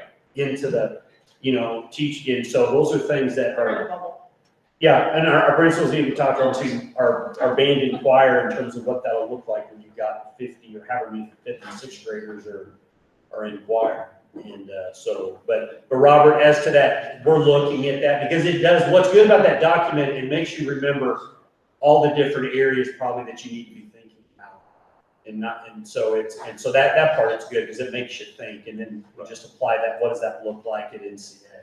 Has a lot of like appendix pieces like family contact checklist. If something happens, here's a document. If you wanted to use it for your school, send it. Press release. It's very good. Yeah, press release, how you handle that. So yeah, it's a great document. If anybody, I think just maybe the committee had a copy of that, and Robert does because he sent it to me or gave me a heads up. If anybody else needs a copy, we have it, so we can fire that to you. I think Kelly has it at the ready, so it's fun to read. It's about 150. For summer school, another thing they were doing, normally you have all your kids go out in a big group before they get in their cars. They're dismissing straight from classrooms, so you don't have the kids all gathered up. That was another thing. They're wearing masks on the bus. I can't remember what district that was, but because of the Matt, did you see Elena's question? I'm asking the children be required. That decision hasn't been made. I think, again, I think a lot of schools approaching it, not that we have to do what they're doing, it's if they feel comfortable wearing a mask, they can. But I don't think they were forcing anybody to wear a mask. Now, if they're on a bus, they said yes, because of the proximity and confined space. What did they say anything about teachers? Or are they saying our teachers are going to wear a mask? I mean, no one said they were going to. Now, I don't know if they have a teacher that says, I need to wear a mask. Right. They might probably have to work through that. And yeah, I don't know what Kendra's thoughts are on masks. If we had parents whose kids felt they felt comfortable having their kids wear a mask, that would probably be fine. But in terms of requiring, no one was really willing to get into that in terms of the traditional setting. But again, that's a discussion for us to. Right. No one else will probably be taking temperatures during the school year, but for us, we could, that's something we could do. Get enough thermometers, because they're probably high right now. So, I don't want Kendra, I do want to throw in there about like as far as what you guys are seeing, but everybody seems to be thinking it's going to be able to start ahead until you get your first case and then kind of see what happens. Okay. Hey, Matt, I know that we're not on, I know we're dealing with a different age group, but we did get the word down the pike today that we are going to start early and finish the semester the week before Thanksgiving and not bring our college students back until January 13th. We also got the word that our cafeteria is not going to be operational. They'll be getting grab and go plastic, like sack lunches basically for the fall at least. So those are just some things that we know are happening from a higher ed standpoint, just as you guys, as we continue to look at the task we're going to need to consider. I don't know the difference, I'm dealing with a different age group, obviously. We're not dealing with K through 12, but I just wanted to give you that did come down today. Yeah, we had talked about cafeteria. Marlos and I were talking about as far as everybody in those areas of influence that are kind of experts in there, the whole salad bar, self-serve, probably not happening for a while. The thing, Kendra, I knew I was going to ask, if we decided to check temperatures, I think, which, it sounds like that's doable, but if you got to the point, I think we would also have to have a plan of an exit strategies, okay? If we ever stop, we need to be able to explain why. So I don't know if there's a risk, a risk assessment that after, so like based on cases, that we would just need to have a rationale if we stop doing it, why we would stop. Because then they're like, well, why did we start? So, but, and I think Kendra had mentioned that that she thought taking temperatures, I think would be a good thing. It's a little labor intensive, but I think it would communicate to our parents that we'd like to get everybody's monitoring that, but, so. So if you have a forehead fail, do you have an oral backup? Yeah, I think what you do is if you had somebody that kind of showed, then you would need to, maybe take again, and after that, you probably need to have more specific. But then you gotta have a protocol. The protocol is your list of procedures, and then your procedure, your kind of your action steps. So then You could have people to work those layers. Yeah, right. Then you have to know, okay, we gotta pull these aside, and you gotta have somebody. Right. Meanwhile, you're trying to get, and then the thermometers that are accurate. Yeah. I also wondered if schools are wrestling with, if, let's say a student is out for a day or two with fever, and they're just managing it at home, and then they decide to go to the doctor, are they testing? Who knows what will be going on in that climate in the medical world? Are they going to test? And then what about reentry back to the school? If they said, we didn't test for it, we just fever kind of went away and we came back. But fever is not always a part of it, right? And there are other symptoms. So I wonder is like a doctor's note going to be required? Would we potentially say we would want to require? That's sports when it comes to like the head injuries and stuff like that. We can't let them come back in. Right. Without permission from the actual doctor releasing them. Right. And so it's always, so that's just another layer that would have to come across. Right. Is there a criteria, Ken, where it's gonna be more than just one? I mean, do they look that before someone would test, do they have to meet like at least 2 before they would, I mean, what's the protocol? They have 2 or 3 symptoms? Because again, that's the fear of just kids getting sick and. Yeah, throw so that I in mean, I there. don't think that there's like a number of symptoms that you have or have not. I think it just determines on length of the symptoms that are there, how long, and like the exposure. So, I mean, travel, like I said, is a big deal, is the travel thing. And I mean, we're just been fortunate in Missouri to have kind of that infection factor be less than 1, which just means like if somebody gets it, they're passing it on to, on average, less than 1 person. So even the families, I mean, we've seen even just this week, kids come in and 1 kid has it and 3 other kids are not. So, I mean, so I think it's just gonna be, I mean, just like Eric said, like a clearance, like go to your doctors, get doctor's note. I mean, that's not unheard of. I mean, that's really should have been on the whole time. Right, I agree. It just doesn't I always mean, happen. so getting a doctor's note and just having a screening, because I think we're still not gonna be ramping up testing. We're still not. I mean, Right. even come this fall. So.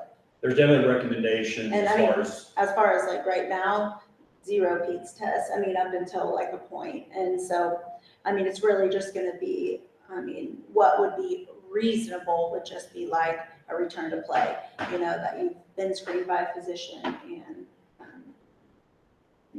they determine it's safe. And I mean, most of the people on our committee will be those people doing those screenings. I mean, and so that's why that'll be some good input as to developing even a protocol across, When both some of them were saying, facilities. like, I thought it was like 5, even if they haven't been tested for like 5 to 7 days, they don't come in. So they said, because you're looking at your procedures, in terms of attendance. Yeah. Like we have a tendency that you're probably gonna need to relax those, and not only for students, but you're gonna have to look at your faculty Paid and time off, staff. sick time, Sick it's all time. different. Yeah. Because, do what? Yeah, I think that those are all things that you'll have to kind of take into consideration. I mean, you still mark them absent, but I think you're gonna have to take some consideration. And it's not just gonna be fever-free for 24 hours without medication. Right. It might be a little bit longer. But there's a lot there, but I do think it's important that we start communicating. There are things that we are doing. We just don't want people to think we're just sitting back and wait.